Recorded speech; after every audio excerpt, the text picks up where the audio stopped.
I had the best connection and the best buyers. They were telling me, you can't bring enough weed, and it started getting good. How many pounds did you get up to? 30,000 pounds. I just immediately draw on him, put the gun to his head. You ever talk about me, you're dead. I put the prosecutor under surveillance. The hit goes down. They arrest my lawyer. Now he's my co-defendant. Yup, I don't have a lawyer now. They're coming with murder for hire, use of a firearm, and a crime of violence with a silencer. All the weed charges, all the laundering charges. Cooked.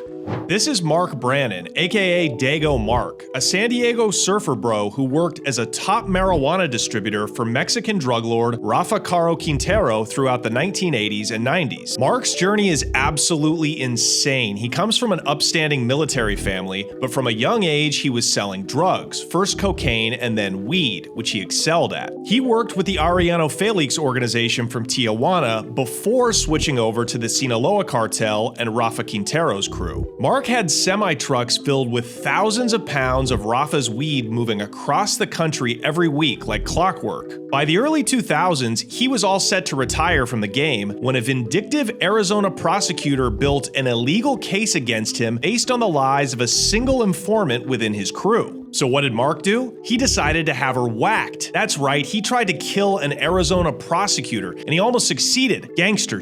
After a long, drawn-out legal fight, Mark was eventually sentenced to 60 years in federal prison. And this prison experience is somehow even crazier than his time on the street. Authorities accuse him of becoming a high-ranking shot caller for the Aryan Brotherhood. And that interview is going to be in part 2, which you can get early over at patreon.com/theconnectshow. Today, Mark is a newly free man and has just launched a peptide company which is revolutionizing the health industry. A link to his website with all that information will be included in the description of this episode. Ladies and gentlemen, just when I thought I'd heard it all, that's when Mark came along. This is an absolute movie. Dago Mark, right here on The Connect with Johnny Mitchell. What's up, everybody? We got Dago Mark on the podcast today. Do me a quick favor before we get going. Make sure to hit that subscribe button, turn on the alert bell, and if you love the episode, leave us a comment. Really pushes the video out. All right, take care. Peace. You basically came up in the most thriving era in California, the 70s. Yeah, 70s and 80s, 90s on. I was there almost my whole childhood. But before that, I traveled a lot. I was a military brat. Yeah. So, we were Panama, Central America. I spent a lot of time there. Key West, Camp Lejeune. Yeah. I'm actually on the Camp Lejeune lawsuit for benzene poisoning, which causes extremely aggressive, irrational behavior. So that may be a way to explain, like some of the things that took place in my case. Like, I got convicted of hitting the prosecutor's house and shooting her brother, and then overturned it after 20 years. Because by all accounts, you should have had a thriving, legitimate life. Your father was a successful author, high-ranking success in the military, the Navy. And you grew up in the best place in America, San Diego. Yeah. So you landed there basically when you were 12. From 12 on, that's where you were. Yeah, I landed there and was enrolled in San Diego High School, which was like Fast Times at Ridgemont High. It was, my best friend at the time, Todd Martin, who was like the number 2 rated amateur in the world, looked just like Spicoli. I mean, looked just like, exactly, that was his nickname, or Gluefoot, but yeah, but surfing around him and eventually moving into his mom's house when I rebelled and moved out was like how I got good at it, So you were a surfer bro. Yeah, I was on the surf team. I competed in a lot of events and just didn't see there was any money in it for me. Back then, you were not getting paid good money to surf. I mean, the best surfers were lucky to make $40,000 a year, so it didn't interest me. You were like a thrill seeker, it seems. Yeah, I have an adrenaline issue. Mm-hmm. Yeah. Okay, so you're a teenager now. You're surfing.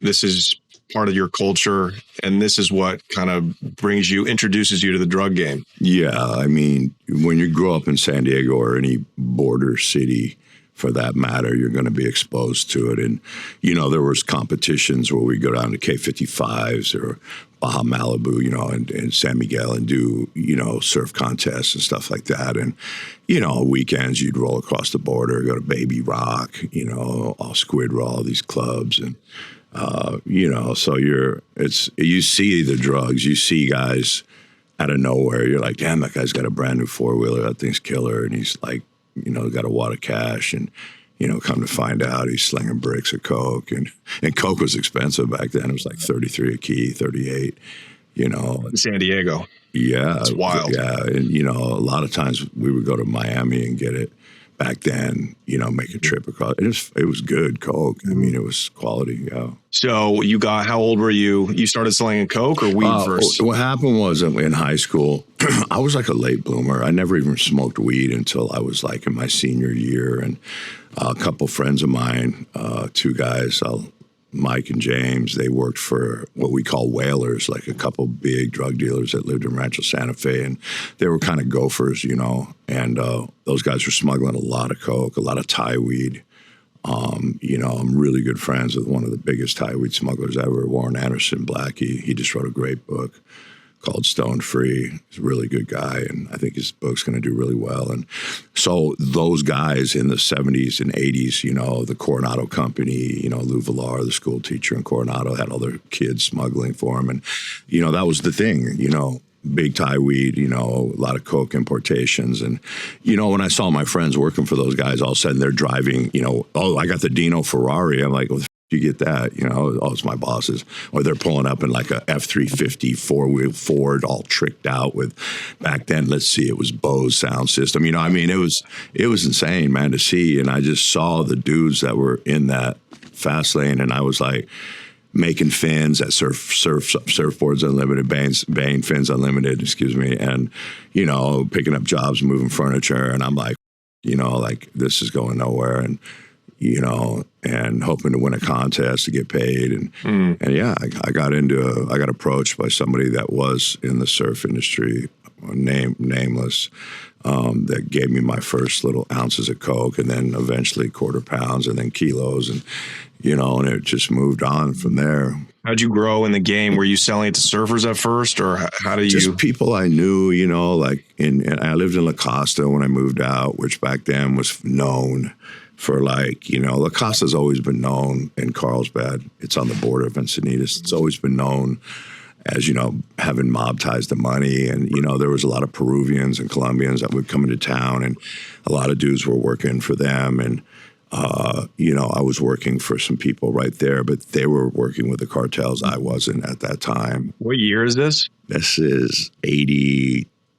I graduated high school in 81, started slinging right after high school. Got it. So you're about 19 now. In 82, are Mexican cartels now starting to take over Colombians, or is it still mostly a Colombian It's mostly import? a Colombian thing. Of course they're there. That was when the Mexicans really started putting it down, come on, you had the most vicious, guys in Colombia, and the Ochoa brothers, Carlos Slater and them, Pablo Escobar, and they're just like whacking judges and everybody, and they were the ones that said it. But the Mexicans, they ain't got nothing on the Mexicans now. It's so brutal down there, it's brutal. So was Tijuana a route in 82 when you first started? Yeah, the plaza, it's always been controlled by certain people. And eventually I ended up working with them, the Arellanos. And now in 82, were the Arellanos running Tijuana? I got involved with them in the early 90s, late 80s. So I'm, what they did before that. But that's when, I was introduced to one of their lieutenants eventually. Now, this is after I've already done prison time. Well, prison time, it was low custody. I got sentenced in 85 for my first cocaine case. And back then, before the Sentence Reform Act of 86, you could get caught with 5 bricks and get 2 years. Now it's a 10-year minimum mandatory, but I got caught with like a quarter pound of coke eventually. I had all the money that I had from my stash house I just brought home. So now I got the coke with the money. Rule number 1 broke.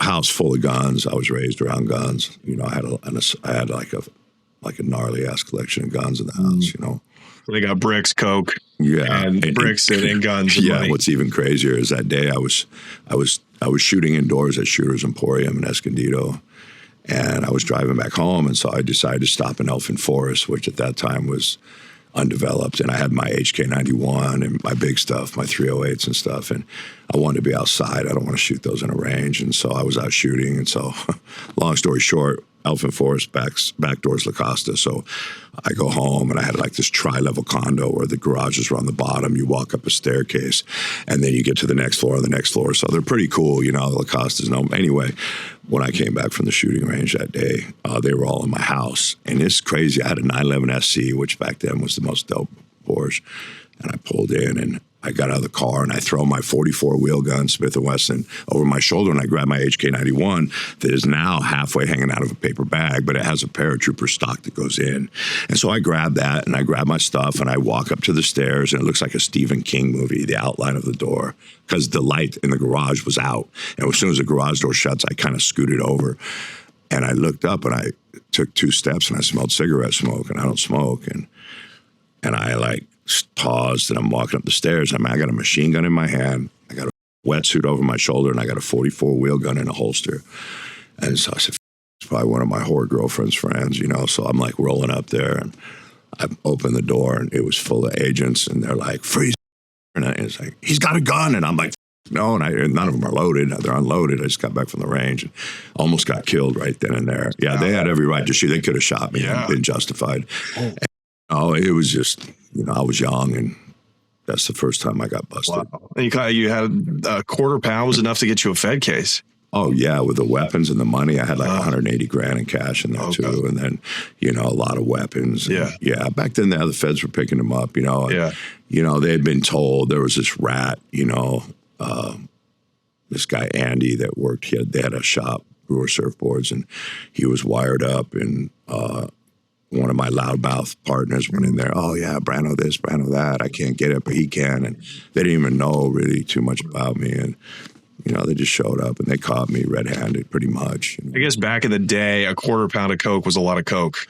Yeah, well, there was also everywhere. 3 empty of the corrugated plastic boxes that the kilos came in. Right. That I was loose, man. I was getting high. I was partying and, you know, going to clubs and, you know, seeing a lot of different girls. It wasn't tight. No, not like it was later. Because later, as you'll see in the story, like I never got caught with anything. Right. They didn't even know where I lived. You know, I mean, I never had any evidence against me on this case that I got 60 years for. So what'd you get sentenced to the first time? Nothing, like 2 years. Okay. Yeah. Where'd you go?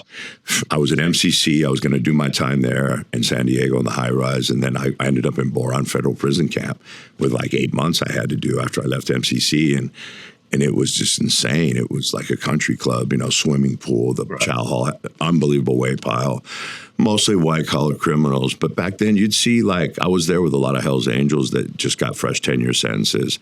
You know, some pretty cool ones. Ron Dyer, who's the other one? Got Hammer.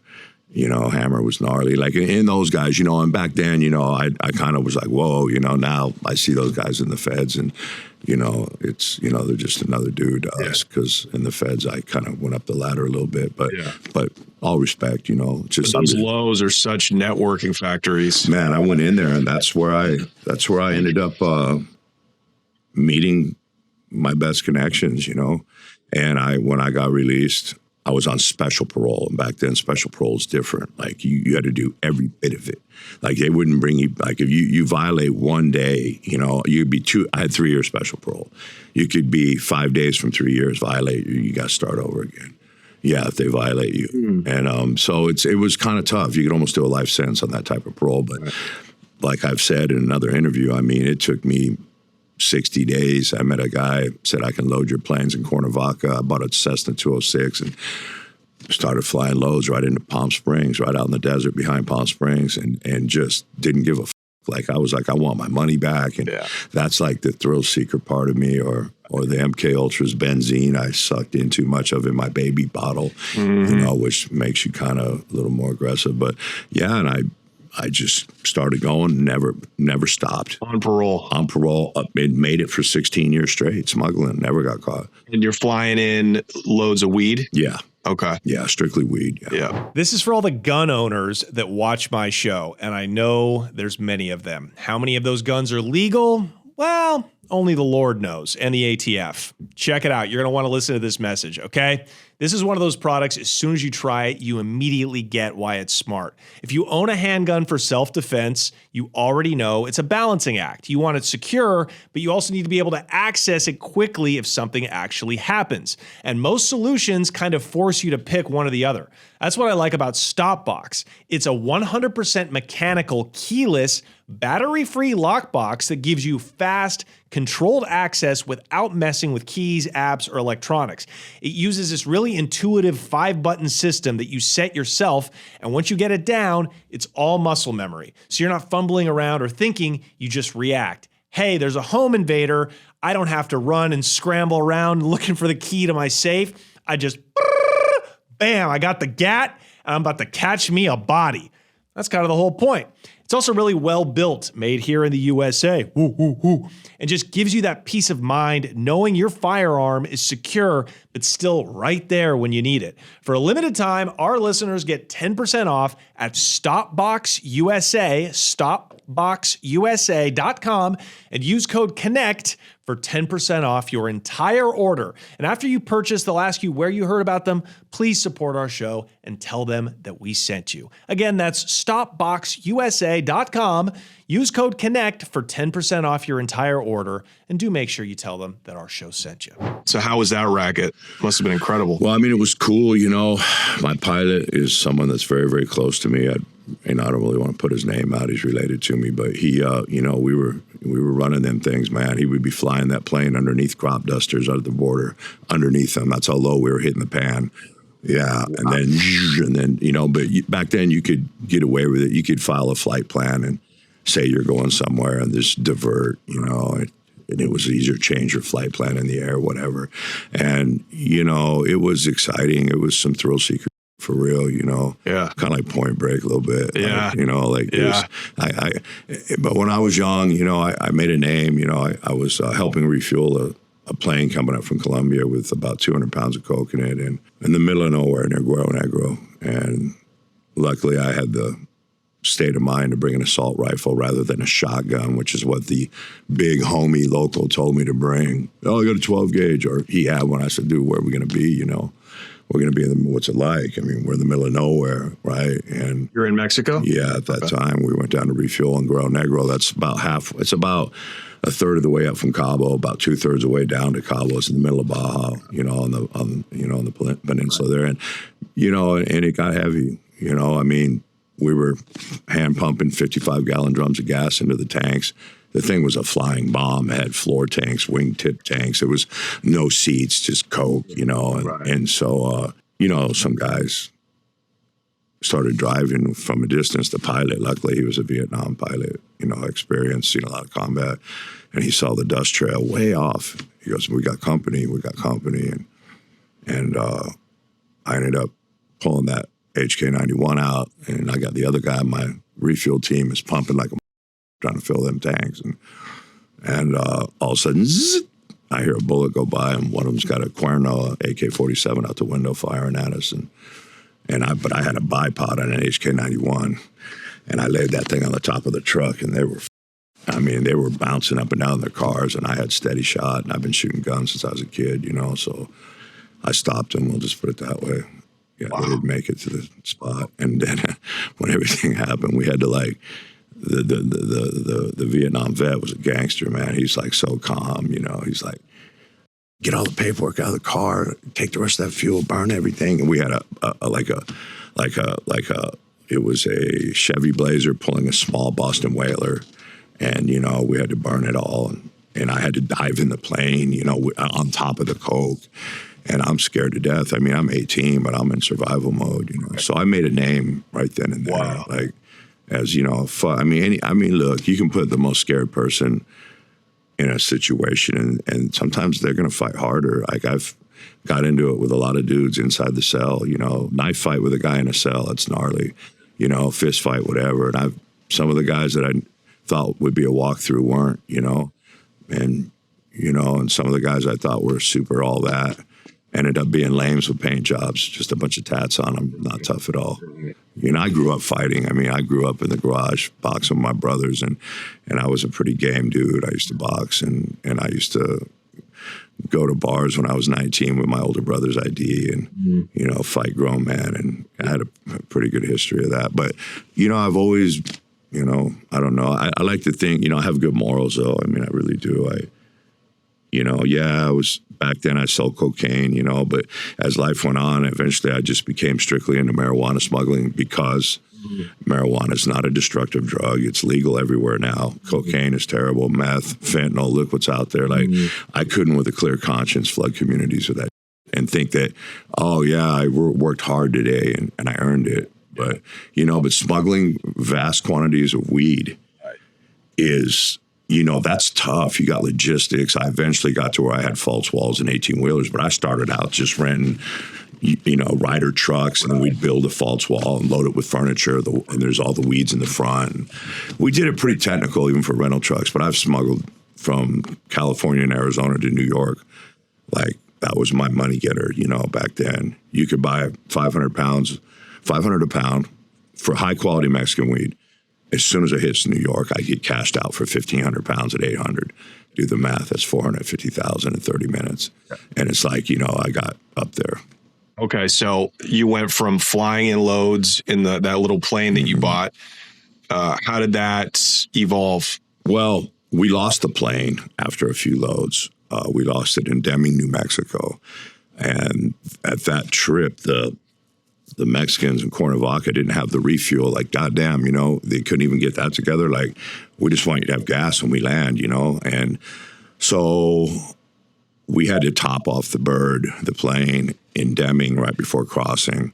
And my pilot was there. And DEA ran up, whoa. And they found, he had like 60 grand in cash, but he had stacks of boxes of these, Ziploc bags and special ones, that run through a machine and seal bags. And so there was clear, no seats in the plane. I mean, it was a flying bomb, floor tank, bladders on the floor, tip tanks, no seats, just like the one that had the coke in it. I mean, so they know what's up. They snatched the plane, snatched my pilot, threatened him. My pilot's a gangster. He shuts his mouth. But they got the plane, the money. And so that was a setback. And that's when I kind of got going with the guys in Mexico, Direct and TJ.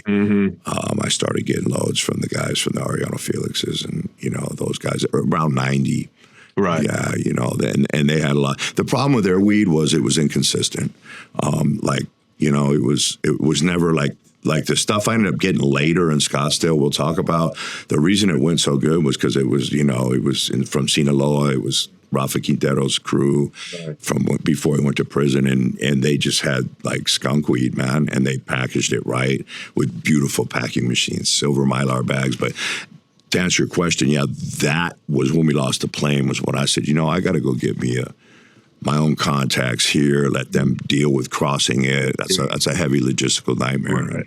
And you pay a little more for it, but you're not dealing with as many factors. Right. Okay. So you started dealing. How did you meet? You knew the brothers, Ramon and Benjamin? I knew Ramon, but I knew one of their lieutenants. I don't want to name him because he's still out there. He got away. Is he still out working? No, he's found God, but he was, they actually grabbed him one day. It's another story for another time, but they actually grabbed him and held him and tried to get him to set me up. And since I had like 800 grand of his money, he just held tight. They hit his house in Newport Beach. And he had this flashy house. His wife's driving a new Porsche, gold all over. He's driving a, brand new Ferrari, whatever. And so a Mercedes. How did you guys meet? We met. That's the guy I met. I met him through a mutual friend in North County, and he knew I was slinging. And I was living in Leeuwenhoek, which is by Rancho Santa Fe, on a horse property. And the guy introduced me to him and told me who he was linked with and said, yeah, this is the guy, man. This guy can make you big. And I was like, yeah, cool, bring him up.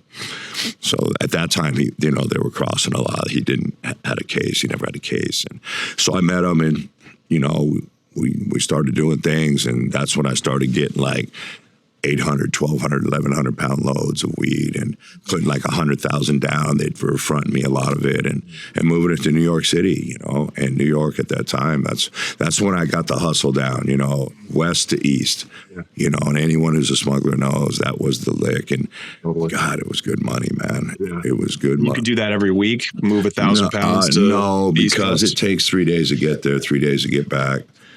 And you know, and then a while the wait, because their weed was so inconsistent, and that was the problem, and that's one of the reasons I stopped working with them, was their marijuana was really inconsistent. Like you would have C grade shit, and then you'd have like 150, 200 pounds of A grade, and then there's a bunch of B grade, and I kept telling them, hey, I need this consistent, because there was a couple trips when I get to New York, and the weed wasn't all that, you know, and like I was thinking, and you'd open some of the bales and it'd be ammoniated because it was fresh, and they wrapped it all in cellophane and it molded.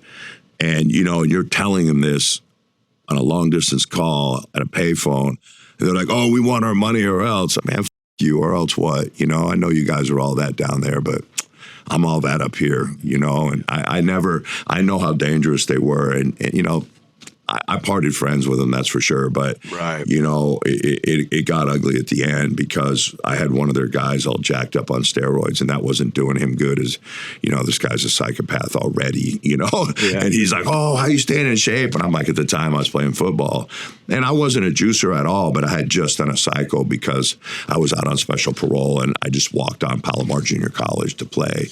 And, one of the guys was like, dude, do this shit. I went from like 215 to 250, just the gnarliest shit. And I didn't do it again. You know, I was like, God, it's so hard on your body. And plus it just goes away after. Right. You know what I mean? It's like, come on, how long? I mean, I get TRT. I get why people are doing that, you know, in small amounts to keep your levels up. Hey guys, I know I mentioned Mark's peptide company at the top of the episode, but I just wanted to shout it out one more time here. Mark's a really good guy. He's been through a lot. He's finally home from prison, and he's trying to do the right thing. He's turned his life around, and he's already the co-owner of a peptide company. So if you're interested in peptides, especially if you're kind of an aging man like me, I'm 40, and I've already started to see the benefits of using peptides, right? You guys have heard of these by now. They're good for testosterone, hair regrowth, sexual health, okay? I use them just after I go to the gym. I take them or I inject them, and they help me recover faster. So whatever you're into, whatever part of your body you're trying to improve, especially if you're a man, but women can benefit from peptides too, you've got to check out Mark's company. And I'm going to shout it out right here. It's called Thriving Again. Go to thrivingagain.health, and you'll see Mark. You'll see him with his shirt off. Mark's 62, 63 years old, shredded. That is the result of working out and using peptides. Peptides are revolutionizing the medical industry. They're displacing these pharmaceutical companies that want to dump all of these pills down your throat that have horrible side effects. Peptides are like the magic pill. So once again, go to thrivingagain.health to see what peptides can do for you and support Mark. All right, back to the episode. So eventually you stop working with the Arellano Felix. The reason I stopped working with them was, well, it was kind of twofold. I was in New York once, and I had moved a load, and the conduit underneath Ramon, one of their other guys, I don't want to name him, because he's still alive, and he was like getting all aggro, you know, he was shooting roids. I want my money, yeah, really. I said, look, I got it all. It was like $1.2 million or $1.1 million. I go, it's right here, man. There's a snowstorm. I'm not sending my driver out in this.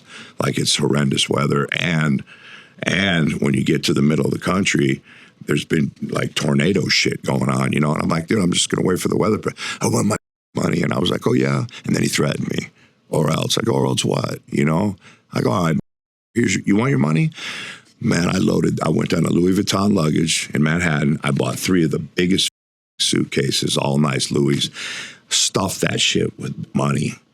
And this is a crazy story. And I check it on the airline. It was a Delta flight from New York. It was LaGuardia to LAX. So I load all the money on. No, I'm just trying to say to the man, shut up. I just hang up. It'll send your guy to LA, have him at the airport. I'll give you a time the next day, I'm telling him. How much money is it?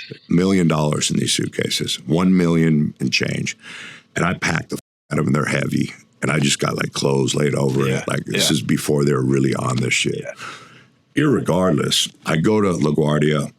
Now I'm like, my temper got the best of me. I shouldn't be loading this money on. I should have just told them to wait. What's going to happen if I lose it? I swear to you, I'm in the airport in LaGuardia, and people can fact check this. That was when they had the big luggage theft scandal, and it showed. So I go to the airport, I buy a double Bloody Mary. I'm sitting there, and it goes, arrest made on ring of thieves in LaGuardia Airport. It showed black and white footage of these dudes just ripping through people's suitcases, stealing all their shit. And I'm like, and I just put $1 million plus on the plane. And give me the bottle. Like, I'm stressed, man. So I get out to LAX. I swear this is the most stressful thing. I get all the way to LAX, and you roll down, you get to the luggage terminal, and everybody's standing around. And all of a sudden, the red light, and the conveyor belt starts moving.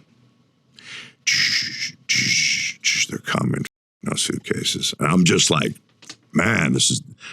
All of a sudden, here comes the biggest one. And I see it, and it comes down the conveyor belt. And it literally, when it came down, it goes, it sounded like it had cement in it. Like, it was so heavy. I rolled up, pulled it off, stuck it on my little cart. But I got 2 more of them on there. And between them other 2, there's another $600,000 on that plane. And they don't show up. Everybody's getting their luggage. And the light stops. And the conveyor stops. And there's like 7, 8 of us there. They're like, oh, our luggage. And so an assistant for the airline go, hey, go right over there and claim your luggage and make sure, you leave them where, so in case we find it, I'm on case you find it. Like, like I'm stressed, And so I go over there and we're all waiting in line. They go, hey, there's another pack of luggage coming. And this is like a 15-minute pause, maybe 20. And I'm thinking, I got all that money in this suitcase. And if they found it or it's been stolen, either way, it's bad. They're going to run up on me. And I'm stressed. And I got a driver sitting there and I'm looking at him and I'm like, just chill. It's their driver. I've told the Mexicans to send their guy up. I said, wait. So he's out on the curb. And finally they say, oh, yeah, go back. There's some more coming. And man, both them bags came and I got out of there. And I was for sure thought I lost half that money. And that was all over an argument with their guy being impatient, juiced up and not really ready for it. And so we had a falling out then. And then, of course, we kind of made up again. But I was already kind of tired of the threat matrix and, because those guys they're dangerous, but so is my crew. And so, what are you going to do? So you went from working with the Tijuana faction, the Arellano Felix. All these guys are from Sinaloa, just in case you're not aware. And then you hooked up with Rafa Caro Quintero. Well, this is what happened. Before I met up with Rafa, this is why I separated from the Arellano Felix organization. And they're from TJ. These fools, they have a warehouse in TJ. I'm going to do another load with them. I've taken a break, couple months. It was off season. I really wasn't working anyway. October to March is the best weed, so I didn't want to move a bunch of dirt weed. So anyway, season kicked back in and I said, yeah, I could use a load. And they're like, yeah, we're so happy. They're so happy. I'm going to work with them again. So I rolled out of Tijuana, drive across, go to a warehouse with them in a Suburban with like Guado Palma, Ramon, another guy, my guy that's still free. And he's up there with them. And so, the whole warehouse, there's like military Humvees that are just protecting me. It's so in the open, it was gangster. And I roll in this warehouse and it's huge. It's big, man. And there's just tons of weed and coke and heroin and it was like there's $1 billion of drugs in there. I thought it was so much. But anyway, I go to the weed stuff and I go and I start cutting the bales open. I said, I'm not going to go through that bad weed, good weed thing. So they let me go through this. I'm in there for hours, and I finally cut enough open and put my mark on them, and those are mine. 2 days later, did I drive back? No, I was hanging out in TJ. I was about to drive back to my house in Cabo, and I'm glad I didn't, because 2 days later is when they went to kill El Chapo in the airport and hit the Cardinal instead. Now they're trying to get them. Ramon's on the run, Ben Hamin's hiding, Guado Palma, and they're coming. The whole country's turned against them. And I've been hanging out with these dudes.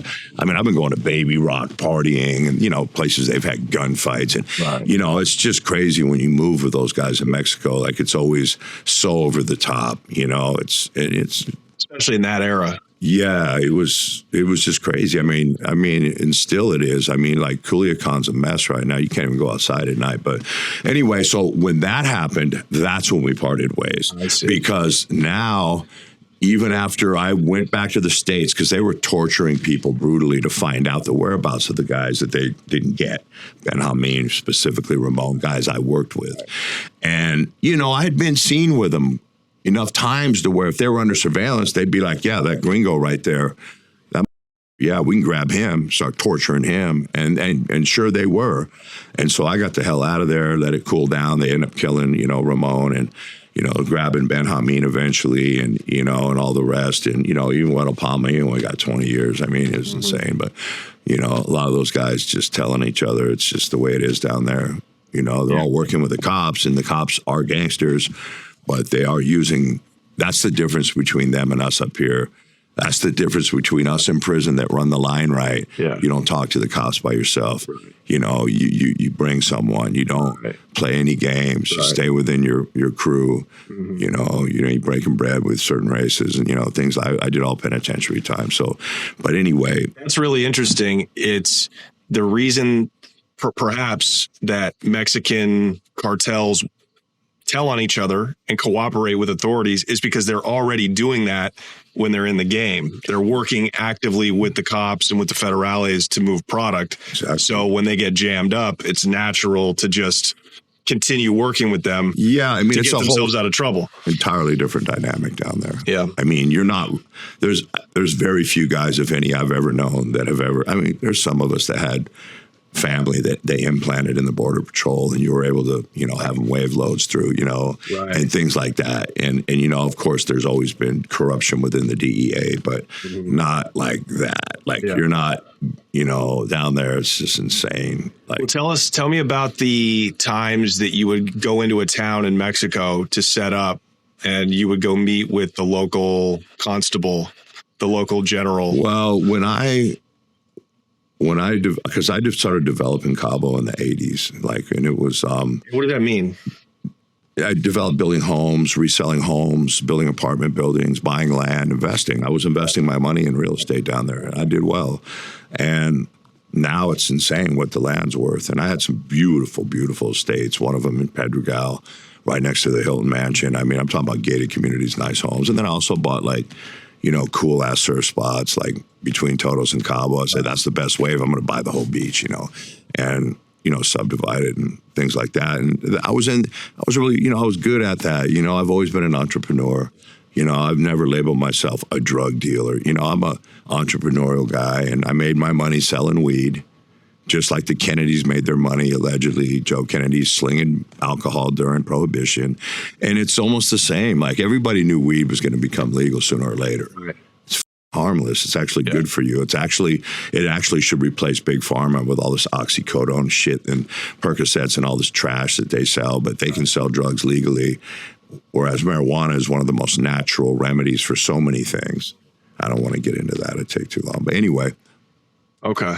So you would go, but I'm just asking about the corruption that you experienced firsthand with Mexican law enforcement. Yeah, I mean, when you get established, like when I was living there, it's a rotation game when a new ministerial publico comes in, or, you know, the top, you know, they replace the head of the feds or the military or whoever it is. And, you know, with me, it was like I'd find out who was cool. And I was under the radar in Cabo. I never smuggled in Cabo. That's where I live. Like, don't shit where you eat. Yeah. And I just lived there. My son was eventually born there. It was like it was my second home. I spent a lot of time down there. And you know, when I found out the guy was cool, you know, I'd pull up. My friend would introduce me as, I'd tell him, you know, tengo algo para usted en la coche, you know, and I'd have a brand new, I have something in the car for you, present, you know, and I have a brand new HK-91 or a Steyr 308. I've given a few assault rifles to the head of the feds, you know, and they're like, back then, now they have so many guns there, so much weaponry's coming in. But back then, Like you couldn't even really find Penthouse and Playboy down there. It was like the country was different. Yeah. It was very a Catholic country still. I was just going to say that. And very Catholic. And you know, when you come in there and present an assault rifle, you know, like that, of that quality, you know, instantly, like they're ready to give you their firstborn, you know, but now I've got him, you know, like, you know, and I've had some gnarly incidents down there with Americans because, you know, they come in for the weekend, they want to get drunk, make a lot of noise and get stupid. And, you know, I'm down there with my family at a restaurant. I've been in some horrendous fights and caused a lot of serious injuries to people, and I don't go to jail. They do, you know, and then when they're in jail, I get to see them again.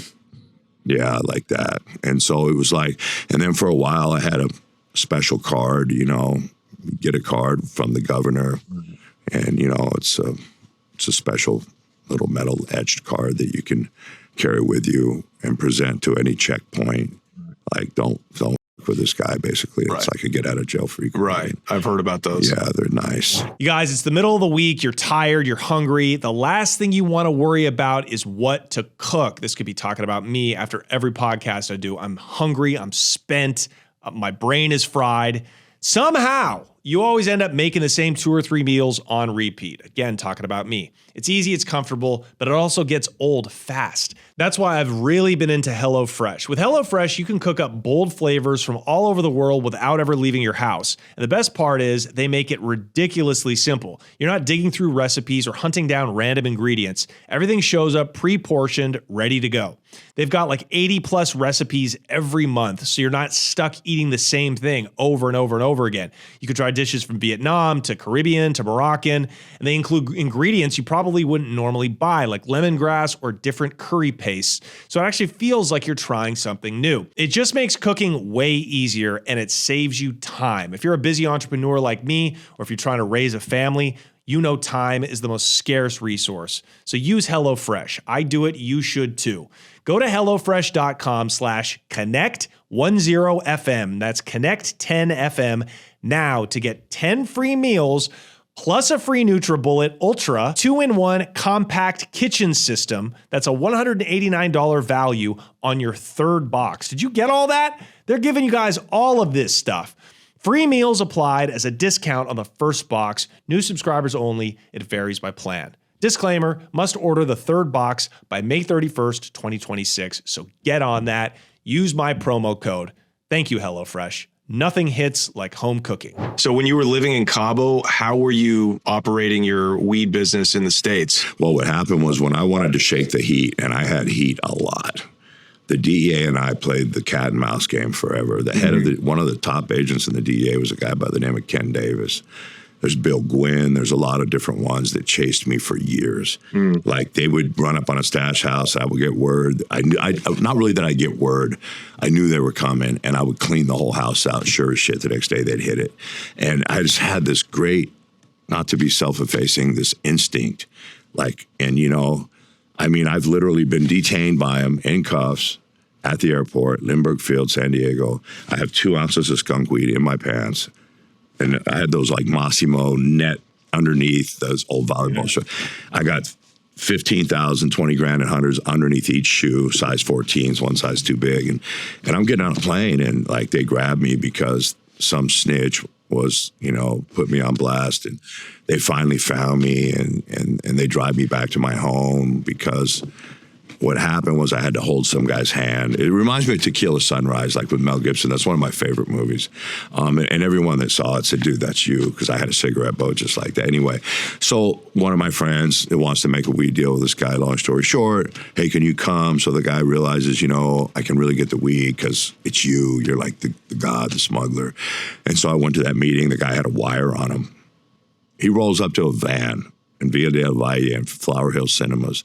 And the guy in the middle of the summer, it's like 85 degrees, got a full button-up shirt, like suit. Immediately I'm thinking, man, what's up? You know, he gets in the van. He's wired. But whatever happened, the wire didn't work.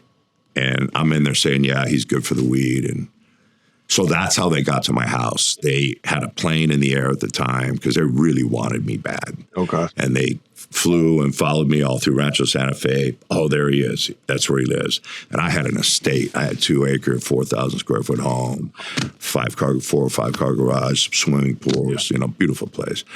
And so that's how they got me at the airport that day. They followed me that day in the airplane. They set up a surveillance van in front of my home. And these homes are big. There's electric gates. I'm in a cul-de-sac. You got to show yourself. Yeah. And they did. There was a van parked out front, like kind of down near a neighbor's house. There was like this enclave of like beautiful mansions.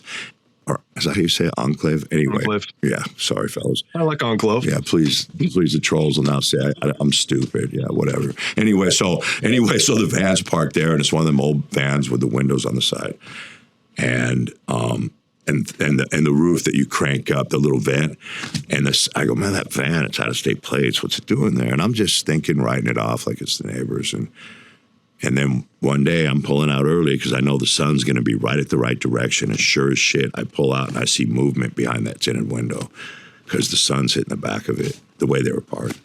And that's when I knew I had heat. And so and luckily, man, I had like $100,000 in that house, weapons. I had ledgers. I had enough shit that they could have put a case on me. I see it.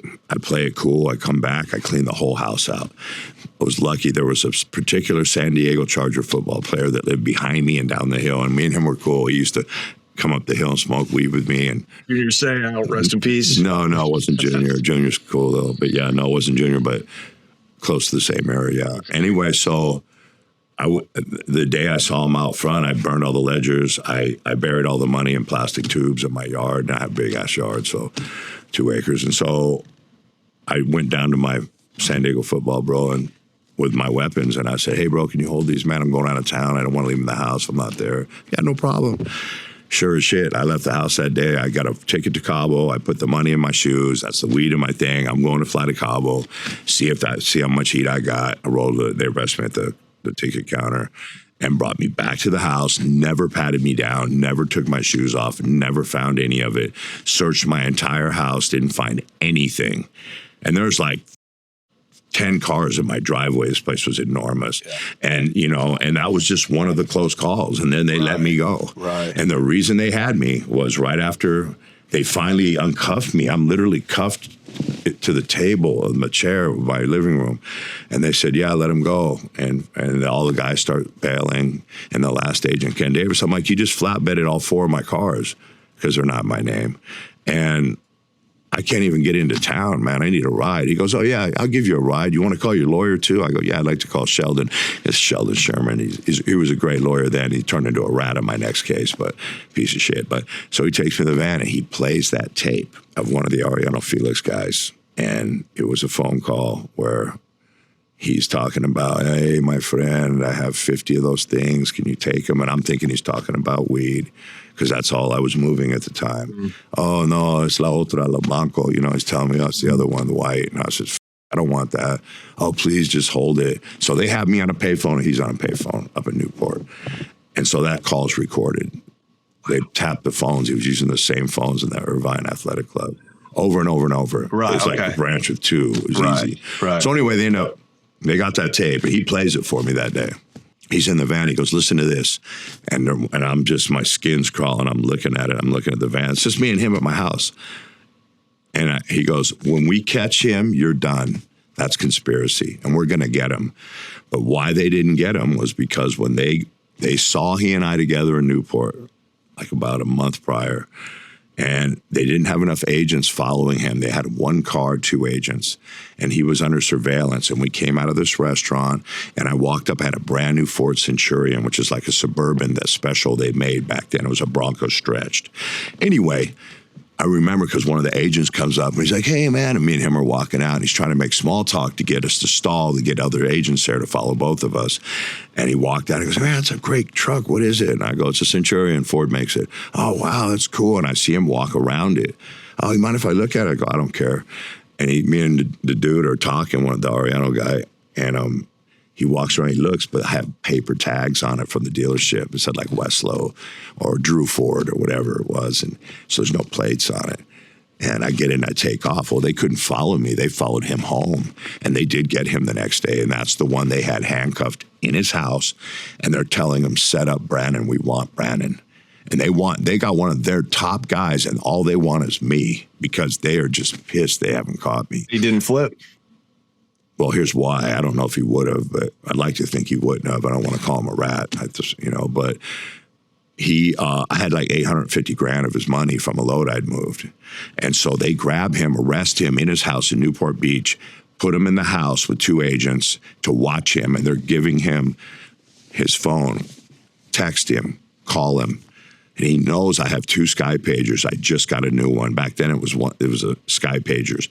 And he's calling the old one he knows I don't have because he doesn't want to set me up. I have 850 grand of his money. This dude, I got to give him his credit because this shit that he did next is some of the most gangster shit I've ever seen.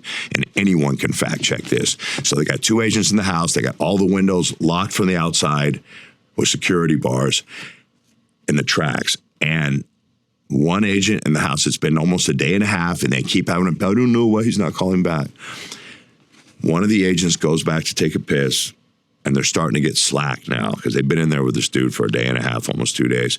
The other agent's on the recliner, and he nods out. This dude skips across the living room, goes up the chimney, out the top, down the roof, to the beach. He's right on the beach, and runs down and gets away. Now my real Sky Pager's blowing. These are how many close calls I've had, just so you know. This is why they chased me for so long. Now my Sky Pager's blowing up. 888-911. That's his code, 888-911, 911. Where's he been? Bang. Oh, my friend, you got to come to Mexico. Oh, my God, they have me in my house. They want you so bad, you need to leave right away. I go, whoa, slow down, you know. He tells me that whole story. I go, crazy. My friend, I need help. I need some money. You have my, yeah, I got it. I'll drive it right down to you. I'm not tripping. Packed it in my false wall in the Suburban, drove all his money down there. Wow. And that's the tape they had. He was the idiot that was sitting on the payphone, the same 2 payphones. Right. Every single time he talked to me. Now, did that come into play later? No, because he's never been caught. Because he's still on the run in Mexico. Man, he's been gone for, 30 years? Wow. 30 years he's been gone. Amazing. And he's found God. He invested his money right. And he's never coming back. Can I ask you about your operation? Did you have your own customers, your own buyers on the East Coast? Okay, so it's not like you were just working for the cartel. No. I met my buyers, and I had my connection. I had the best connection and the best buyers. Who were your buyers? Americans, COD, that 1,300 pounds of chronic, 850, $1,400,000. Do the ledger in the truck in 30 minutes. Like, it was cashed out. Wow. And my weed was so good, and they were telling me, you can't bring enough weed for us. We'll cash it all out. I'm like, let's try it. Yeah. And it started getting good, man. What'd you get up to? I had $3 million in cash. I had about 6 homes. I had investments in clubs, and I was good, man. How many pounds did you get up to with the buyers? 20, 30,000, 20,000 pounds. Yeah, about 10 tons. Yeah. And you had more than that, 30,000 pounds. And you had your drivers? Yeah, I had drivers, had 18-wheelers, had professional walls built in them from, like, one of the guys used to work for NASA on the space shuttles, and he built me a wall that, like, you could not know there was weed in there. Unbelievable entry points. I still got the truck, so I don't want to say. How so? Like, just how we got in it, through the air conditioning units. They were on Teflon rollers. Just one roller was $500, and we would inload from there, and they would think you're going for the back. Right. And then I'd have them loaded with, like, boards of insulation, raw insulation that was so itchy, like no one wanted to go in there. Right. And it would always be underweight because you just open the back and they're like, it's insulation. There's no weight to that. And you get how many pounds on there? My stash compartment would hold 1,500 pounds. Okay. You build back the wall about this wide from the front and all the way to the top. And so it's about 1,500. Yeah, and our shit was packaged perfect. Exact same symmetrical bricks, same. Right. Because they did it, like, so professional. It looked like something you'd buy in Costco. It was that good. And this is the Rafa Quintero weed? The organization, yeah. And that's coming from Sinaloa? Yeah. The Golden Triangle? Culiacan up to Nogales. Yeah.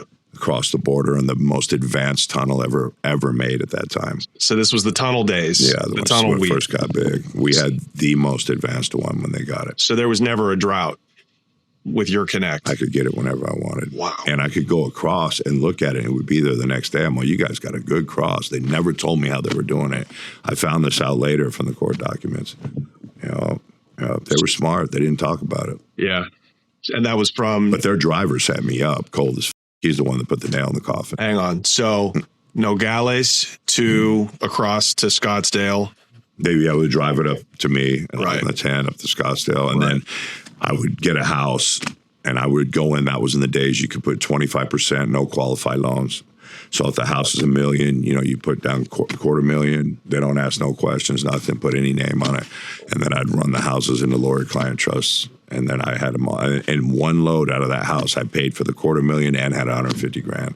So now I'm just getting houses everywhere. And you own houses, yeah you got equity. 15-year notes. Like, wow. Man, all of them are, God, it makes me sick to think what would have happened, man. Like, I was retired. Right. But when you see I did retire, they came after I retired. They didn't get me smuggling. Right. Yeah, we've talked to several people now who quit, never got caught, got out, and then they came back later, which is a nightmare. So you were using these houses, these nice Scottsdale homes as stashes. I feel like we've all got that one app on our phone that we use daily without even thinking about it. And for me, that's Cash App. It's just easy. Whether I'm splitting a bill with friends or managing money quickly, it's one of those tools that actually makes my life smoother. And honestly, I like that it doesn't feel complicated or bloated like a lot of other financial apps.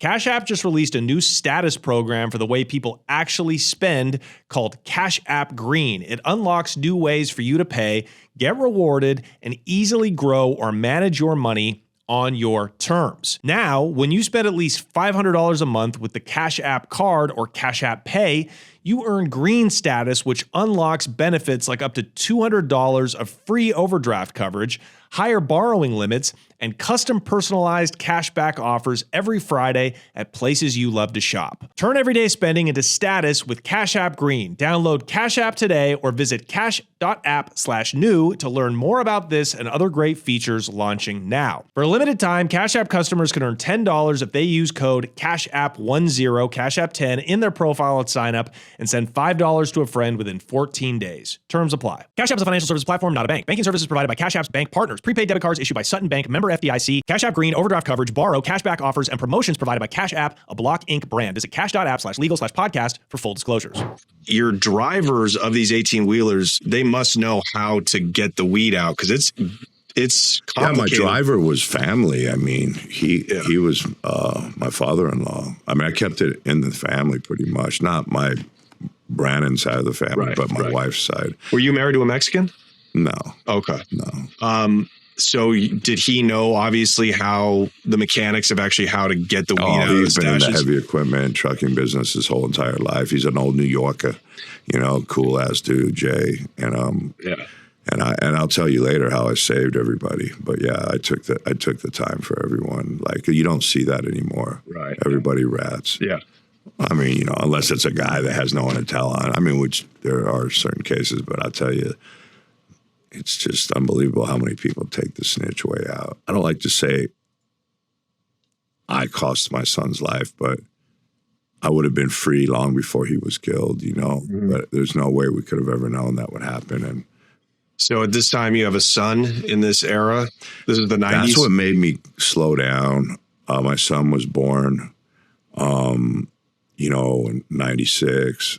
And, he was born in Cabo.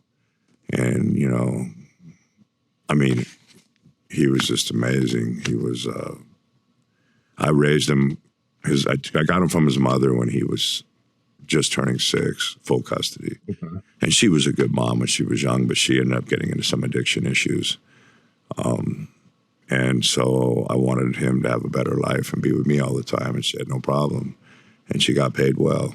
I took care of her every month. Like, I gave money like the courts would have never ordered. I wanted her to be comfortable, and stuff like that. And so you moved your son in with you, and are you living in San Diego? I moved my son in right when I caught the case. I was out on bond for almost 2 years.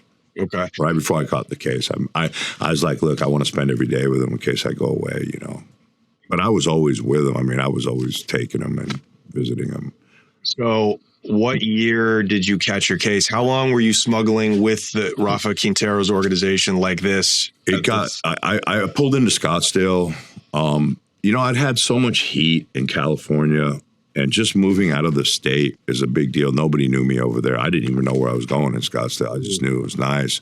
A lot of hot chicks. Yeah. And beautiful. I met my wife there. And so I went over there. I guess you could say it was about 96. And started moving again and hooking up with these dudes. And then all of a sudden, one of my old connects that used to give me the coke came in and said, look, man, my guys want to introduce me to a certain family that we knew that was working with Rafa. He goes, they're in Guadalajara and they want us to come down and they want to meet you. And I was like, okay, cool. And this guy was a guy that used to give me bricks. He used to live in Lake Tahoe. He used to give me bricks of coke, and he just knew I had the balls and the ability to just set up some big organization with trucks, and like I always was capable of doing that. And but this time it got big. Now it's like I went down there, and they're like, well, these guys want to meet you up on the line, So we went across, and the Gallows and went down there and met them, and they were showing us the weed. They had ranches right there, and you could see these guys were serious, and the weed was unreal. It was like homegrown with seeds in it. I was like, what the? Lightly seeded, right? Big tiger stripe, fat, right? Like it was skunk weed, Right.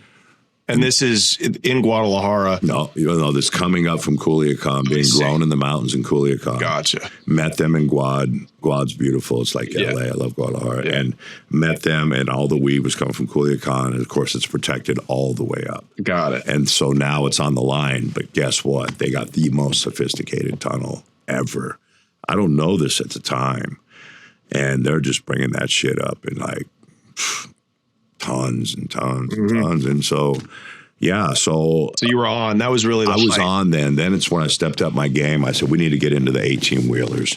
Screw the 24-foot box trucks. Now, I ended up running into this guy whose uncle worked with NASA, and he actually helped build space shuttles and things like that.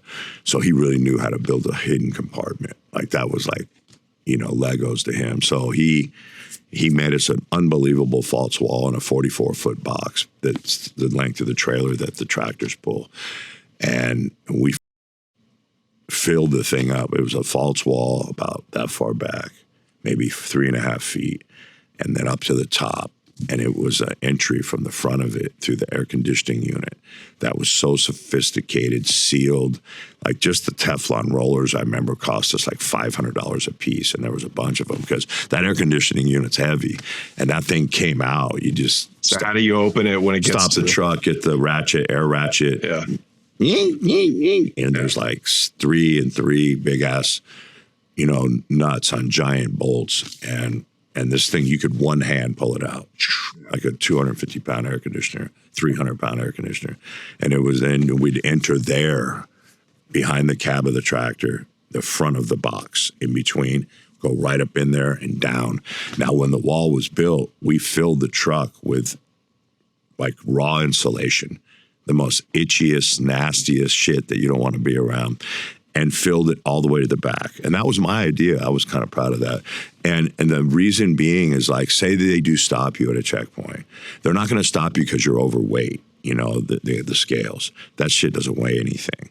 And when they open the truck up, like, yeah, who's trying all these agents? They're probably like, who wants to touch all this shit? Right. Because you're going to be scratching for days. And it worked. And those trucks made it. And I ended up getting 2 of them. And now I'm going from the houses to the houses. I'm walking in a house, putting 25% no qualified loans, and putting the houses in other people's names and putting them eventually in lawyer-client trust because my lawyer was crooked too, and now he's involved. I'm like, I got so much money coming in. I need a network to launder this shit. Right. And so, we got rolling, and then of course I had met. Now I got the best connection ever. And then one of my old bros, and he knows who he is. He'll watch this. Love you. He introduced me to the best buyers on the East Coast, man. These guys could cash out 1,400 pounds in 30 minutes if the weed was high quality. And I'll be damned if this stuff not only was the best Mexican weed I've ever seen, it was packaged with big professional industrial vacuum sealers. It had like silver Mylar bags, and they were like bricks about that thick and about that wide. Yeah. And guess what? They've stacked in that false wall so perfectly that I could squeeze like 1,375 pounds in there. And, we started ripping, man. And Rafa Quintero was really known for kind of professionalizing he the was marijuana. The original. Yeah. Did you ever meet him personally? Oh, shit. Famous house they have, La Iglesia in Culiacan. I've been there. Yeah, it's just to get there, you go through like 7 checkpoints, maybe 8. But I've flown in the mountains. I've gone to Culiacan. When I started moving a lot of weed for them, they had a party down there, like a lot of the Sinaloa Cartel. And they wanted to meet me, who's this wonder boy up here moving all this weed and never shorting us and always paying us on time. And I went down with my partner, and it was just gnarly. Like, we went into Culiacan, and they're like, okay. They looked at me, they're like, Jesus, because I'm kind of, at that time, I'm younger, I'm big, healthy, heavy set. I look different, and I think I had a tie pot chain on, but I wasn't like flashy too much. But they're like, go to the Holiday Inn, stay there, don't leave the hotel. Don't walk around town, don't do nothing. And so we had this thing where we posed as miners, mineros de plata, silver miners. And so we had all this, the Geiger counter type shit, the shit that, what do you call it, the detectors and for hunting. Right. God, I can't even think of it. Anyway, in the hats and the hard hats and the briefcases and so anyway, they get us in the hotel one day and they rip us into this little airport. Now we're stuffed in an old Cessna 210, and it's a little 6-place plane, and we're flying into the hills, dude, and we're flying through. It's like like Del Monte of Mexico is in Culiacan. Like, that's some of the greenest, richest, most beautiful land. And we're flying through there, and we're looking at everything. And then finally, we get to the mountain where we're going. It's a big mountain that's been flattened off with a runway strip, and it's just solid weed growing everywhere. And so, but when we're pulling up, and I see the pilot locating the mountain, there's like 3 or 4 planes that didn't make it that are just crushed into the mountain. Like, everybody died. It's so gnarly. And I said, we're landing right there. Sí, no te preocupes, es muy fácil. No te tell me, don't worry, it's easy, So we come in, and I'm just like white knuckling it. I'm like, and we land on that damn top of that mountain. It goes, and as soon as you land, it's full back thrust. Yeah. You see the tail going up. We're like, and the hillside that it's cut out on, it's like a wall right there. And we're coming at that thing quick, and he stops like maybe 20, 30 yards from it, and I'm like, man, I was like, God, I'm glad I'm out of here. But once we got off the plane, I had bags of stuff, like really cool Nintendo games or whatever was popular then, and, cool stuff for the girls and the families that live up there and grow the weed. They're some of the real Mexican people, like they're such real cool people, totally. The indigenous ones are cool. And anyway, so we're up there, man, and we're walking around. We check all the weed out, and everybody's stoked. And I'm like, Santa Claus giving them all their stuff and looking at the weed and the operation. Very impressive. So afterwards, we left and we flew off the mountain. Yeah. Now we go and we land more deeper into Culiacan, but still in the middle of kind of nowhere. Right. And we landed and we land in this field, and I'm like, and their main dude is up there in the front seat, and I'm in the back with my partner, and we land, and I'm like, holy. And all of a sudden, Suburbans and military pull out. I go, we're getting busted. No, it's our guys. No, don't worry about it. I'm like, holy, it was a stressful trip. And, we get in the Humvees and the Suburbans. We get in the Suburbans, Humvees are all around, so they drove us to the house. And it was a badass party. I'm sniffing coke off tortilla chips, and they're serving us food like, ojos de chivo tacos, like goat's eyes tacos, like eyeballs, and just really authentic food. And a cartel party. Tongues ain't got shit on that. And so anyway, and goat's balls, it's just gnarly. And it was cool, man. And it was like, I've been in the trenches. Was that the first time you met Rafa? Yeah. Was he a cokehead? Yeah. He was known to be a big sniffer. That's how they portrayed him. I snorted coke down there with a bunch of them dudes. Yeah. Like I like to party too, but I was like always into fitness. But when I went hard, top of the Bellagio. I got like right under the owner's suite. I got a 2,700 square foot room. We're partying with, tons of like prostitutes and friends and having a ball, like I was kind of a version of him. Like when I watched Narcos Mexico, I was like, man, he was just a nut, and so was I. Anybody that knows me that's been around me in that era knew that I was pretty wild, So, but he was a really good dude, he was one of the only ones that really wasn't snitching, and you know, and he's just cool, man. Right. Yeah. So this was what year? 96? Yeah. 97. So yeah, that era. I thought he was in prison. They take him out, you know. No, he could. Those guys. So this was after he was already incarcerated for killing Kiki either Camarena. he was incarcerated for some other shit. I don't believe he had been caught yet for that. I think that was right. It was right in that area right before that shit happened, you know. But you know, he'd get locked up for some and let right back out. But I don't believe it was for the hit at that time. Kiki Camarena got killed in 1985, 86. No, maybe it was 89. No, it was 85, 86. Way later, yeah. No, way later, yeah. And so, I mean, they had the pull to come out. I mean, they had to pull, you know. It must have been. No, those guys, I mean, there was dudes there. Everybody was there. I mean, everybody. Who else was but there? I wasn't there asking what their names were. I mean, it was like, yeah, everybody's running around with gold-plated cuernos, you know, and gold-plated pistols, and you know, and they're really a machismo culture. Yeah. You know what I mean? So, you know, some of them were like, "Who's this?" It's hot as like I'm in the back under the trees at the picnic table, my shirt off, you know, and the chicks are like, "Oh, I mean, I was a fit model for most of my life, and you know, for International Mail and other magazines, you know, I used to be like in that game, and it was just." Yeah, there were some haters, but most of them, like, they were so cool, you know. Right. And, you know, a couple of the families, yeah, I know who they are and who they were, and, you know, and they're real big in Guadalajara, and you would know their names. I'd rather not say them, but yeah, there was everybody at that time. Was Chapo down there? At that time, he was at the party? Yeah, he was there. Wow. You know, all those guys all their crews were there. It was a whole enclave of the biggest smugglers down with the cartels at that time. And granted, you know this, like I wasn't even privy to whose house that was till after I left and what the magnitude was of everybody that was there. Yeah.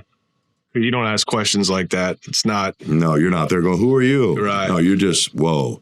Like, this is heavy. Like, and the military's there, and everybody's there outside. Right. It was a heavy scene to watch and see it go down. So, how long were you running like this? Just everything fully working in motion? I went hard from when I got out of prison in 86, within 2 months, all the way until 99. I retired. Okay. In 2000, I'm indicted.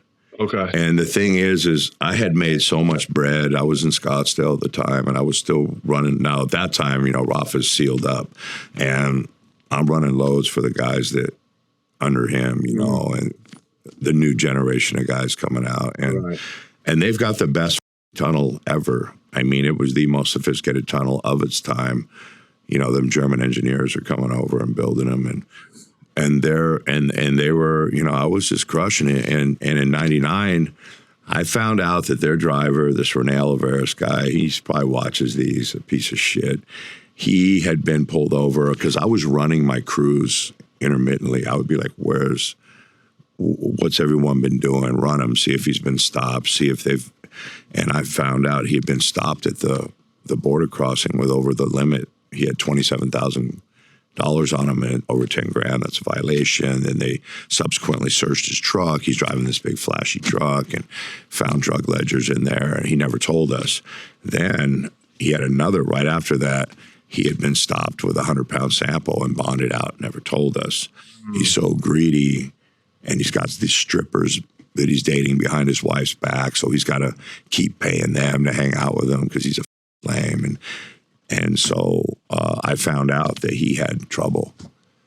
And, you know, this was even after I had already said, I'm retired. But like 6 months later, I'm thinking, maybe I should do another one. And I ran everybody, and he didn't come out too good. And granted, he had been stopped when he was working with me still. So I'm lucky I didn't get pinched. So we found out, and you know, I told this story on another podcast, and I always knew he was the one guy that I didn't trust, would keep his mouth shut, the one guy that knew everything about me. He literally drove every load from, you know, Nogales, Sierra Vista was where he was from, and he drove every load to me that the cartel sent, everyone. Right. And he knew where my stash houses were. He knew a lot about me. So when I retired and I found this out, when I started running my checks, because I was going to get back in just to do a couple more. It was so easy. Yeah. I said, not only am I retired, I got to get rid of this guy. Like, get rid of him. Yeah. And so at that time, I was building this spectacular estate off 124th and Shea on the way out of Scottsdale on the inland, going out towards the animal park. And, and I said, I had a brand new pool that was so big. It was like as big as a skate park. Like, it was enormous. I was building it, and it was all finished except for some of the coping, but the pool was completely layered with plastic. Perfect spot to hit someone. So, and I told the story already, and I invited him over. Hey, check out the new house, man. Come on over. And I have one of my associates in the house, and I'm going to kill him, because he is the only one that can tell on me. Yeah. And he also didn't tell any of us that he'd been stopped, and he's a problem. Right. And so anyway, he pulls up into my gates. Hey, come on in. Electric gates. I open them. Wow, this place is crazy. Well, he pulls in, his truck's tinted out. It's a giant 350 GMC or whatever he had. It was a $70,000, $80,000 truck. And back then, that's a lot. It was all tricked out, TVs, everything. And he pulls in, it's all tinted out, and he just jumps out. I don't see anyone in there with him. There's no one in the truck, but he gets out and leaves it running. I'm going to leave the air on. He doesn't say his kids are in there. I don't know this either. So he comes in the house. Hey, what's up? Hey, buddy. Hey, have a beer. I got it all planned out. Introduce him to my friend. First name, fake name. This guy's down to do this with me, and I'm like, yeah, man, hey, come on back to the pool. Excuse me, you got a Mexican hitter with you? No, I got one of my guys. Okay. And so could you ever call up your boys south of the line if you needed some wet work and just be like, hey, send up a hand? We would trade things off. I'm not saying I was having people killed. I'm not going to say that. But I mean, there were some things we had to trade off, collections they couldn't do up here because they didn't know where to, on this side I would do for them. So you would help them collect if need be? If some white guy asked him for the money, it was easier for me to kind of track him down and, use my contacts I had up here to find people. And I'm at, ground zero. I'm right here where they are. And then if I had a problem in Mexico, they'd immediately help me for sure. Okay. So anyway, I invite the guy in the backyard. I hand him a cold beer, walk down the bottom of the pool. Yeah, check this out. We're going to do this. And I'm just, and you always get a little like, you're like, I'm about to kill this dude, but I know my pistol's silenced and we're deep down in the pool. I mean, in the ground, there's no water in it. It's being built. Yeah. It's a perfect place to hit someone. It's our layer with plastic. And I'm just about to pull my gun out, and the guy in the house goes, hey, Mark, hey, let me talk to Mark. And it's a huge house, and the pool's like probably 40 yards behind the main house. It's big, And oh, yeah, okay, hey, come on. I need to talk to you, man. So, hey, Renee, wait right here. And I roll up into the house, and he goes, dude, I walked outside. There's a kid or two in the truck. I think both kids are in the truck. I go, what do you mean? He goes, I looked through the front windshield. There's a TV down, flip downs. He had one of them new Kenwoods or whatever they had, or Zeniths, and the kids are in the truck, and it confused things. And I liked his kids, Yeah. And so this is the mistake I made. I went in the house. I said, man, he goes, what are you going to do? I go, we sure as can't do this. I can't. What am I going to do with the kids, man? I'm not going to kill them, And so I roll in the pool, roll in the backyard, and I walk in and I'm just edged out. And rather than me saying, hey, let's get together tomorrow, something's come up, and hope that he comes without his kids, I just immediately draw on him, put the gun to his head, get the fuck on the ground. You ever talk about me, you're dead, your family's dead. I said, your children are in the truck. Luckily, my guy saw him. You were going to die today because of X, Y, Z. And I told him about everything I knew. He'd been stopped and all that. Right. And I should have just told him to come back another day. And I let him live, but I scared the out of him. I had him on the ground. And I said, I should shoot you anyway and your kids. I said, but I'm not cut like that. I said, know this, you will die if you talk about me, and everybody you love will die, Big words are one thing. He knows I'll do it. But I should have killed him for real. I mean, come on, that guy ended up testifying against me. He was the linchpin in my case. Wow. He talked all about me. And you knew, even before you retired. I knew he was going to be the one. About a year later, when my case hit, it was him that got me indicted. It was him that talked about me. Okay, explain how they put the case together, even after you had stepped back, and how it ended up in your arrest and indictment. Well, I had sold him. This guy wanted to get one of my stash houses when I had retired that first time, when I said I'm retired, before I knew the shit about him, he up again. He said, I want to buy the house on Appaloosa Trail. The house was titled through my attorney and a lawyer-client trust. I called because he knew I built a safe room. It was the stash house where we used to bring all the weed to. It was really professionally built by my NASA guy. And I want the house. I want the house. I go, man, it's the link to me. No, I'm not selling it to you. I said, man, just go find another house and do what I did, because he'd seen the rooms. We'd loaded them up. So anyway, he lets it go. And then the next day he goes, my sister's a nurse. She's been married. She has a different last name.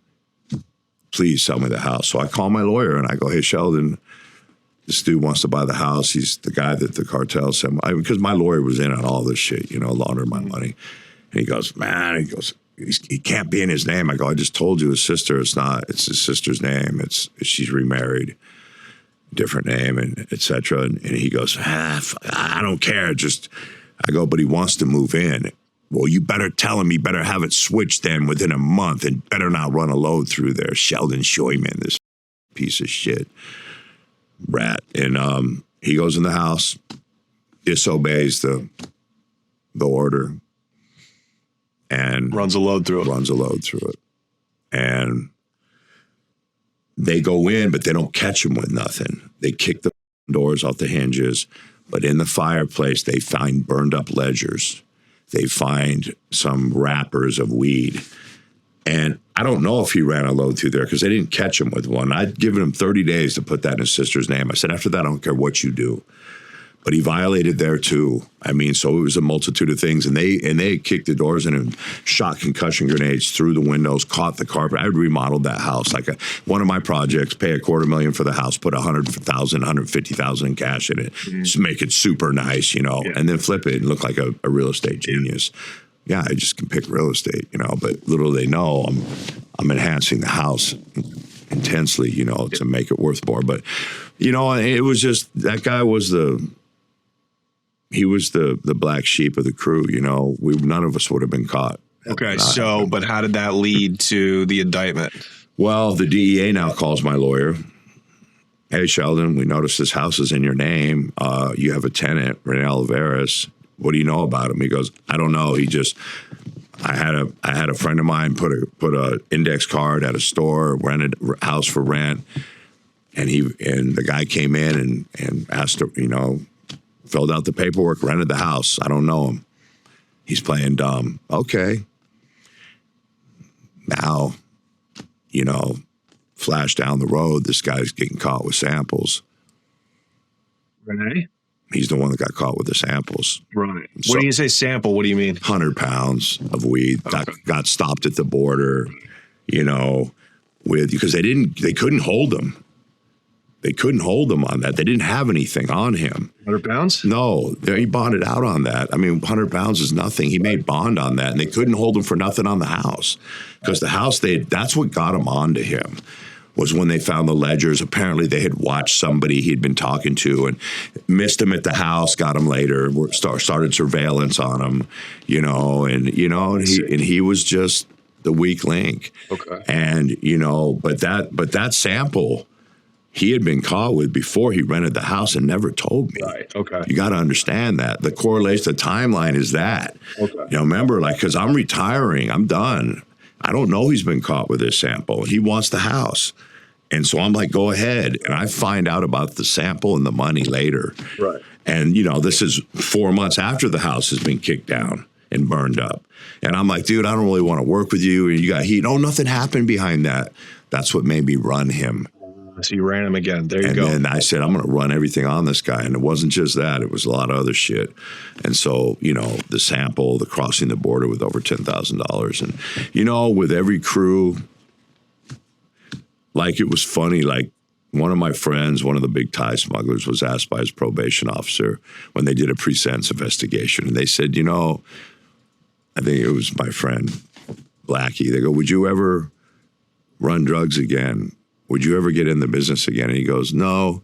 And if I did, I would get a crew of people, run the loads, and then kill them because I know one of them's going to tell on me. And it was just funny the way he said it. It was like, it's just the way, it's not funny, it's sick. You know, like people just don't keep their mouth shut anymore.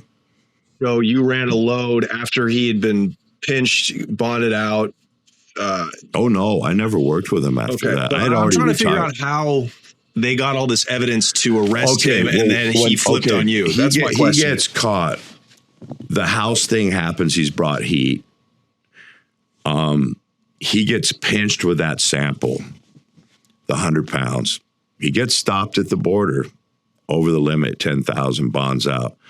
Then guess what? He gets caught with 1 ton of cocaine, 1,000 pounds in the truck, 1,000 pounds at the stash house. He drives the agents. He gets stopped on I-10 with 1,000 pounds in the back of a pickup truck because he's an idiot. He's being watched. Yeah. And then he leads him right back to the stash house, you know, tells him I'll cooperate, bust him, starts talking about me. He's just giving out every name, and yours comes up. Yeah. So when you got arrested, did they have a bigger indictment on you that went back all those years? Oh, my God. It went all the way back to, it went back. Look, the feds didn't have anything on me.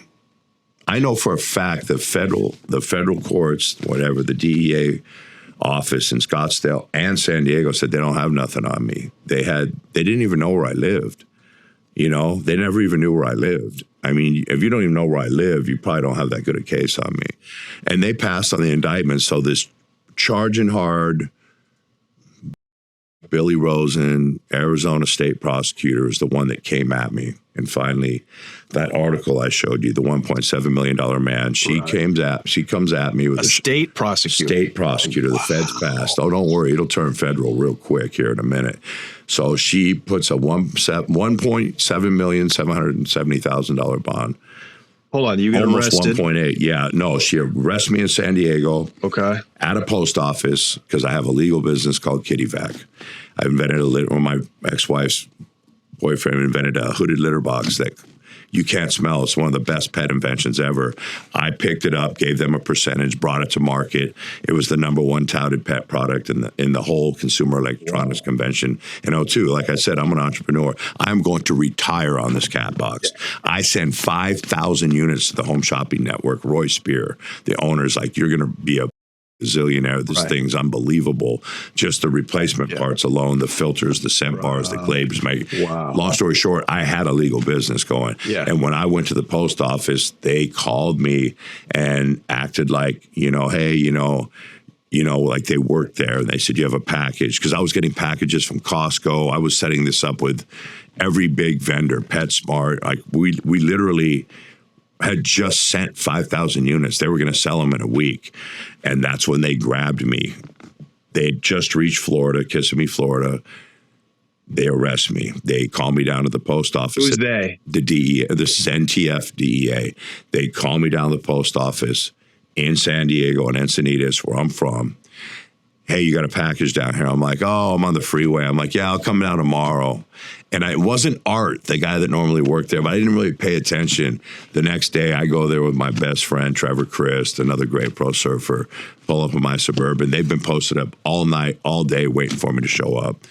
With a warrant, a state warrant from Arizona? From Arizona to extradite me. Oh. I go to county jail in San Diego. And this is a warrant for drug trafficking? All marijuana smuggling, money laundering charges. That's it. Right. And there's like 30 counts. All based off of the word of this guy, Rene. And, others that they've grabbed. Okay. New York guys that I had worked with my connection after I retired. I see. Guys that were running my stash houses, my drivers, because this guy's met them all. He's come to my house, to my stash houses. My drivers have been there, you know, and he doesn't really know the real names of anyone, but now they found out. And they basically used this guy to follow him and to bust all these people. Yes. And they all flipped on you? No. Okay. So now I'm arrested. I go to San Diego County Jail. And I'm thinking, man, I'm going to county? Like, my cases are always federal. Why is it state? And I go in there and I'm in my cell and I'm waiting. I go, I want to bond out. I'm waiting for it's green and white. It's a bond out card. It's your bail, it's your charging document. And so they give it to me and I see 1-7-600. And I'm all, it must be like 170,000, 176,000 or like there's zeros. They must have just left their finger on the button. I'll be damned. $1,770,000 bond on a dry marijuana case with no evidence. None. Didn't catch me with a seed. Crazy. No money, no guns, nothing. This chick went to a grand jury and just said whatever she felt she needed to get this bond, said I had ties to Mexico. And, you know, the grand jury is a kangaroo court. I mean, they go there. You don't have any defense team there to argue what they're saying. They say whatever they want to this special jury. Ham sandwich they can indict. Boom. And I said, a hot dog in Circle K. If it's too hot, they'll indict it. And so now I'm in my cell and I don't know it's that big. I called the bailiff and I said, hey man, the guard in the jail. And I said, this is Branon. I got my green card here. I said, you know, my bond appears to be $177,000 because it was $1,770,000. I go, it looks like I have a $177,000 bond, correct? I want to tell my people so I can get this paid quick and get out. Oh, yeah, I think that's it. It couldn't be all that other shit that's behind it. The guy in the bubble's telling me. I'm like, yeah. He goes, extra zero. So let me, extra zeros. So he goes, let me find out. And he comes back and he goes, wow, I've never seen this. He goes, you got a $1,770,000 bond. I go, what? And I'm like, so now I got to go to a bond hearing and an extradition hearing because I'm in California and I can waive extradition and get this over faster. I can go argue bond. So I go to bond hearing with my lawyer, Sheldon Sherman. And Sheldon Sherman has been representing me and my friends for years, doing all kinds of crooked shit, laundering money, finding out when people are rolling on us, finding out all kinds of sensitive information that could have got them disbarred. But now is the holy grail. It's my case. So he goes into court and he begins arguing my bond. Your Honor, this is excessive. This is, almost $2 million. This is a dry marijuana case. And the prosecutor's like, yeah, he has extensive ties to Mexico. And my lawyer's like, hey, well, yeah, but come on, everybody, what? He travels to Cabo San Lucas? I mean, everybody does. It's a fishing, hub for everybody, sports fishing. And he starts arguing and he go, the judge looks at him. He goes, bailiff, Mr. Sherman, can you step to the side? Bailiff, unseal indictment CR, blah, blah, blah, blah, blah. Mr. Sherman, you're under indictment for laundering the money for the Branon organization. Arrest him. This is the baddest movie book you've ever seen. They arrest my lawyer. Now he's my co-defendant. Yup. I don't have a lawyer now. That must have you up. Yeah, so I waive extradition, take me back to Arizona, and he and I are in contact now because he goes in and OR's out. And he gets contact to my family and says, tell him to hire Larry Debus. Larry Debus did the Miranda case. You have the right to remain silent. He's a famous Scottsdale attorney. Right. He goes, go get Larry Debus or Tom Tinnis. They're the two biggest lawyers in Scottsdale. And so I get his advice. I imagine he's going to hold his mouth shut. And I still have a lot of money at his house, by the way. And so now I get extradited to Arizona. The first judge that hears the case, he's like, 800. I mean, he goes 1,800,000, and Larry Debus now got the best lawyers arguing for him. Your Honor, this is crazy. They're not going to wheel in here. I assume he looks at the prosecution with flat pallets full of weed for evidence. There is no evidence. This man was caught with nothing. It's an alleged marijuana case. This isn't speed. This isn't heroin. This is an alleged marijuana case. And the judge immediately finds it ridiculous and cuts it down to like $800,000, and I bond out. You just put up 10%? Yeah. And I get but more games from the state prosecutor. the most filthy prosecution ever put on anybody. And that's what all them articles talk about, you know. And they put it on. I ended up about to bond out. No. The government requested a Nebia hearing. A Nebia hearing is when you got to show exactly where the money's coming from. You got to show and what it is. I got 2 or 3 friends of mine putting their homes up, and the equity in the home equal $800,000. And then I pay the bondsman his $80,000, and I get out. So they dragged me another month. And this is when it started. You know, they're like, you know, they want me to flip. That's all they want.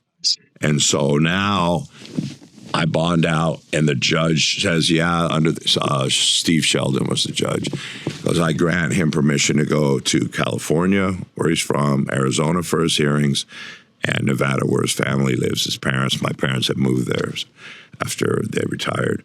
And so now I can go to all 3 states. I'm out. I whip right back to California, rent a badass house in La Costa, and let's fight the case. And I don't just hire Larry Debus. After about 2 or 3 months of, you know, drag, and nothing happens for like a year. And then we're doing depositions and things like that. So when I hire Larry Debus, he goes, yeah, well, I have the best private eye in the business.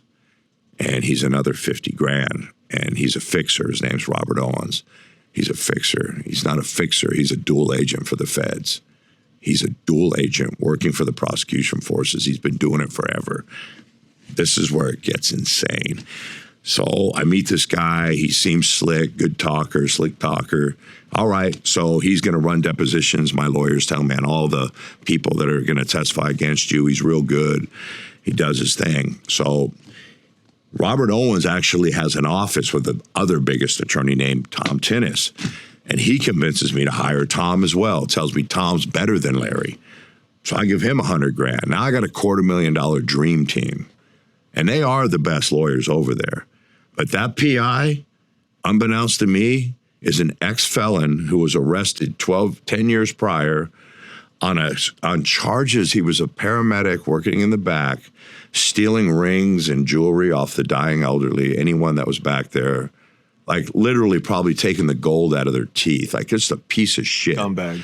And he has a prior case for that, where he got a 15-year sentence for stealing from those people. It was such a shitty thing to do, the judge maxed him out. Well, he goes into the state system, and after like 3 or 4 years, he's gathered enough information on the inmates in there to set up a plethora of guys on their cases. He's got guys like doing drug deals on the street with cops, getting them busted. So he does so good in there doing that, they let him out, and a judge expunges his record. And then now he reinvents himself as a player in the justice system. He becomes a private investigator, gets a license, has no record, and he's setting up his own clients.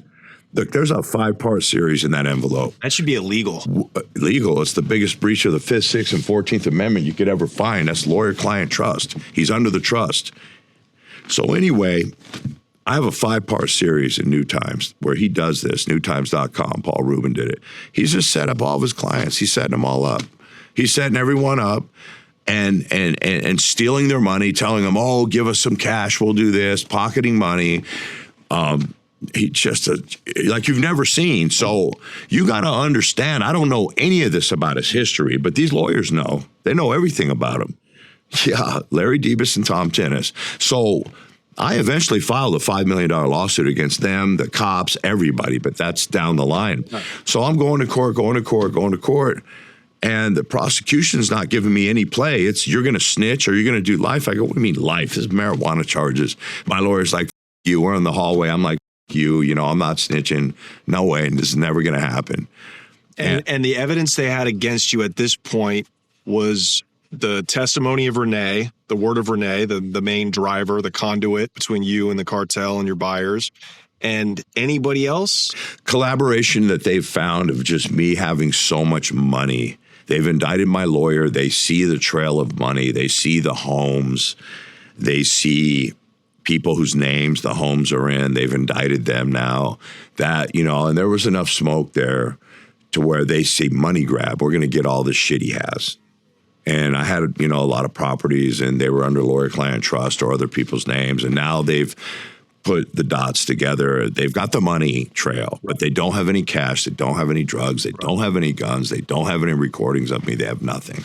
But they're pushing hard. Snitch or you're going to do life. Snitch or you're going to do life. I'm like, I'm never telling anyone, you, let's go to trial. So while I'm out, now a year's gone by, maybe 14, 15 months. Now they're like, hey, pre-trial motions, let's go. We're going to set a date for trial. And my attorneys are telling me, and Sheldon Sherman, my ex-lawyer, got Bob Hirsch. He's like a really big lawyer down in Tucson. He's another one of the big ones. And he's my co-defendant, and I've been pressing on him. And we're not supposed to be seeing each other. And I've been pressing on him, meet me at the golf course, and I'm sending notes on cocktail napkins across the country club. Where's the money? I need that money. I need 500 grand of that 800. You can keep the rest. I need some cash right now.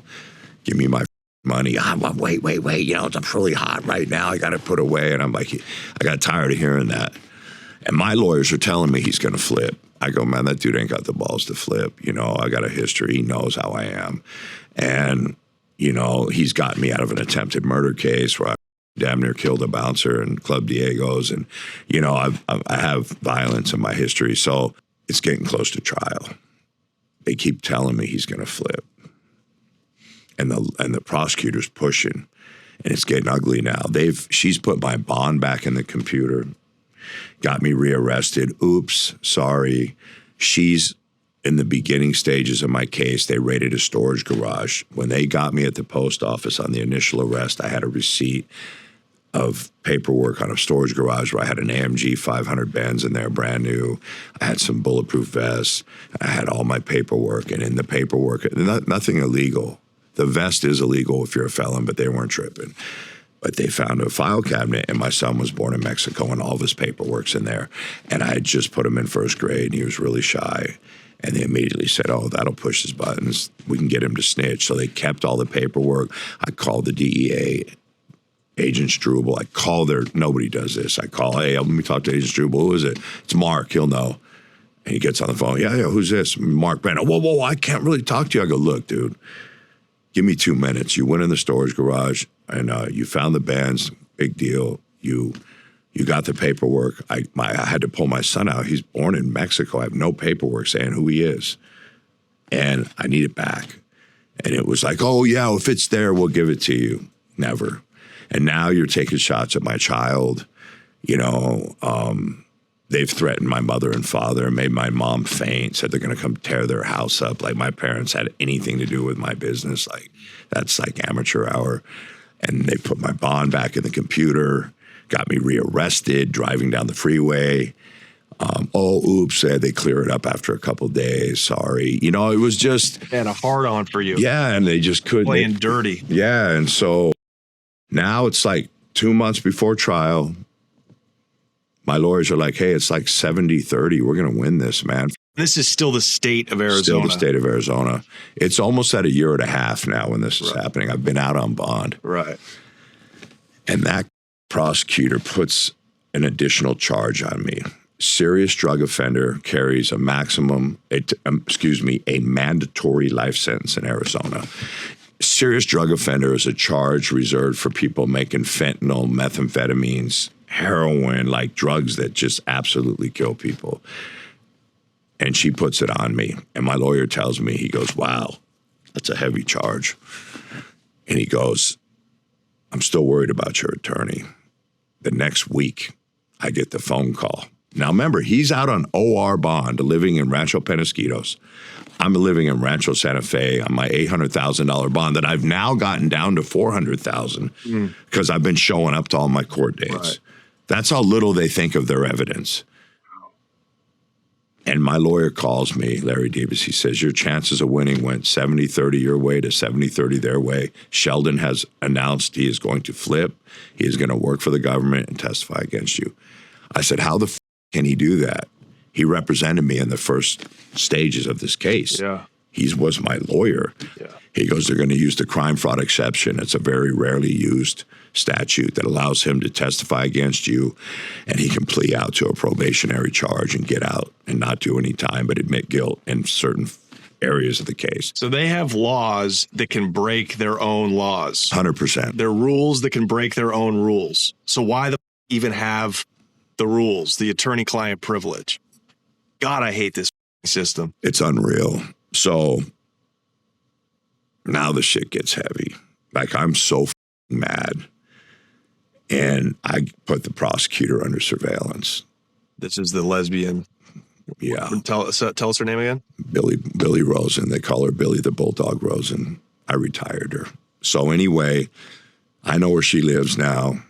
My PI's been helpful. He's told me where she lives. Like, that's how crooked he is. He's working for them, working for us, in the middle, getting money from everybody and setting everybody up. This is like a Better Call Saul episode. Dude, this is, I got all the paperwork. Like, you just never see anything like this. The book's amazing I'm writing. It's just, it makes me sick in some parts. But anyway, so she's under surveillance now. I'm following her. How do you like that? And we've found her house and got her daily routine down pretty good. And I'm like calling my lawyers, not to interrupt you, and I'm saying, dude, get her off my case. This is ridiculous. Yeah. Get her off. We can't. She said, there's one deal for you. Wear a wire, set up the cartel, start ordering drugs. I said, never. And then I'm going to be a little more vague about this, but I mean, the hit goes down. She used to work at this office, and it's on the side of her house. It's a pretty big property, maybe 3/4 of an acre. And she used to train drug dogs in the backyard. This woman spent every minute of every day. She had the gnarliest history of giving people 15-year sentences, asking for the max on sentences that should be 3 years. I mean, she's just unbelievable hater of human beings. She's the devil. Yeah. She's now put the serious drug offender on me. She's threatened my parents, done the thing with my son, all this. Now she's under surveillance. And how is she able to put a serious drug offender charge on you? She just goes and adds the charge. She probably went to the grand jury and it's a kangaroo court. This is illegal. Like, this is outrageous. Anyways. I mean, she's going to say, what? I sold so much weed that someone suffocated from smoking it? No one's ever died of smoking weed. Right. So one night, the trial's coming up, a couple months off. This is before I know that Sheldon Sherman's flipped. Before I know my lawyer's flipped. And we, allegedly, they said, we got her under surveillance. She's under surveillance. One night, 2 guys show up. They see the window where she always sits. It's like a big bay window. You can see it from the street. Run right up to it. And she's got a shade pulled down to here, big old computer screen up to here, and you only see like from her top lip to her head. And she has short hair. She's a very butch woman. And there's a van with Minnesota plates. And they're like, so they check in. They're like, what do we do? And I'm like, I don't know. I mean, it could be some undercover cop she works with. Who knows? And the word was, go get her. Unbeknownst to us, that's her brother, Richard Rosen, who hasn't even spoken to her in 5 years. Even he hates her. Like, she's vicious. Right. And he's come all the way up from, I believe, Minnesota to visit, makeup. And he's in the room when she's on the computer. During the exchange of what's the van, should we go, there's some waiting, some driving. The word says go, up to the window. They run up and air that thing out right through the computer with silencers. They're shooting at the head and the chest area. And so she doesn't even know that it's bullets because there's silencers on the weapons. And so they're homemade silencers, but they're working. And so they unload on him thinking it's her and leave. And they've hit him 1 inch from his heart, and I believe somewhere in his neck. And he's down and he's bleeding bad. And she thinks the computer's blown up. And the 911 calls her in the articles over there. Oh my God, I think the computer blew up, 911. Oh, he's bleeding. Oh my God, I think he's been shot. She finally realizes it's a hole, there's bullets. And so they come over, life-saving measures, end up cutting his spleen out in the hospital. He almost dies, it was a lot of surgeries. And so the next day I'm driving up the freeway from San Diego, and I just had a meeting with a couple guys. I'm hearing she's done. I think it's done, right? Yeah. I leave the meeting, make sure everybody's happy, And I'm in my truck and the phone rings. Mark, it's Larry Davis. What's up, Larry? Oh my God, you won't believe what happened last night. I'm like, yeah, try me. Like, I know what it is. And he goes, someone tried to kill Billy Rosen last night and they almost killed her brother. I go, tried? What? And I'm like, what the happened? And he goes, man, he switched seats, got on the computer, and some shooters came up and lit him up. And I said, holy shit. He goes, man, there's press conferences. This is heavy, man. It's heavy shit. You gotta watch it. And he's not thinking I had anything to do with it. And so I go, all right, cool. So I go down the freeway. I'm like bummed, I'm like, Those shooters, were they from south of the line? No, they're from up here. Okay. And so one of them testified against me in open court. But anyway, got me convicted of the charge. And so now we know. But she's done. She's not prosecuting anymore. She's being hidden. She's under major security. I mean, this is a major hit. She's the top AG over there. Yeah. And so anyway, Deputy Attorney General, whatever. So anyway, now it's like I still got court dates to go to. And the next day, I zip over to Arizona. So that day, I zip over. I'm waiting. I want to catch the 11 o'clock news in Arizona. It was kind of before the internet was real good where you could just look at it. Right. So I whiz over there and watch the news. But I'll be damned if they're surrounding her at a podium. NTF, ATF, DEA, FBI, homicide, state. There's like 12 people around her, and they're taking turns saying how they're going to get whoever did this. And she's saying, I vowed to, blah, blah, blah, whatever. Janet Napolitano, I think, was there too. She was the one that originally indicted me, and then she became governor. She was the one that gave the case to her. Another piece of shit, So anyway, I said, damn, that's heavy, and I got to go. I got a court date in like 3 weeks. So I never forget, I went into court. Everything's cool. I'm cool. My guys are cool.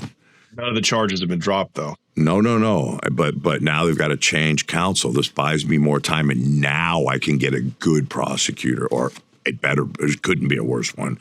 And so I go to court, and I walk in, and I was like sketched, man. I'm like with my lawyers. Yeah. All present, and the judge says something akin to, well, I'm sure everybody's heard what happened at the prosecutor's home, and we're gonna have to postpone the case. And we know. And I'm looking at the bailiffs, and I'm kind of side-eyeing, seeing if the cops are going to run in and grab me. Everything was cool, man, left. So when I leave, I go back to San Diego where I'm living.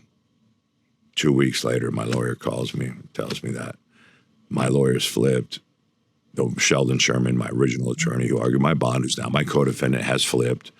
And my chances of winning went from 70-30 my way to 70-30 their way, because he's going to be a hell of a witness. And he's going to tie a lot of shit together, and he's going to give him every bit of evidence he has on you, paperwork, and you're going to get convicted on the money laundering for sure. And even if you don't get convicted on the weed, you're looking at like 10 to 15 years with him. And I'm like, that. Now, we live like 20 minutes apart. I can drive to his house in 20 minutes. I've known this guy for over 12 years.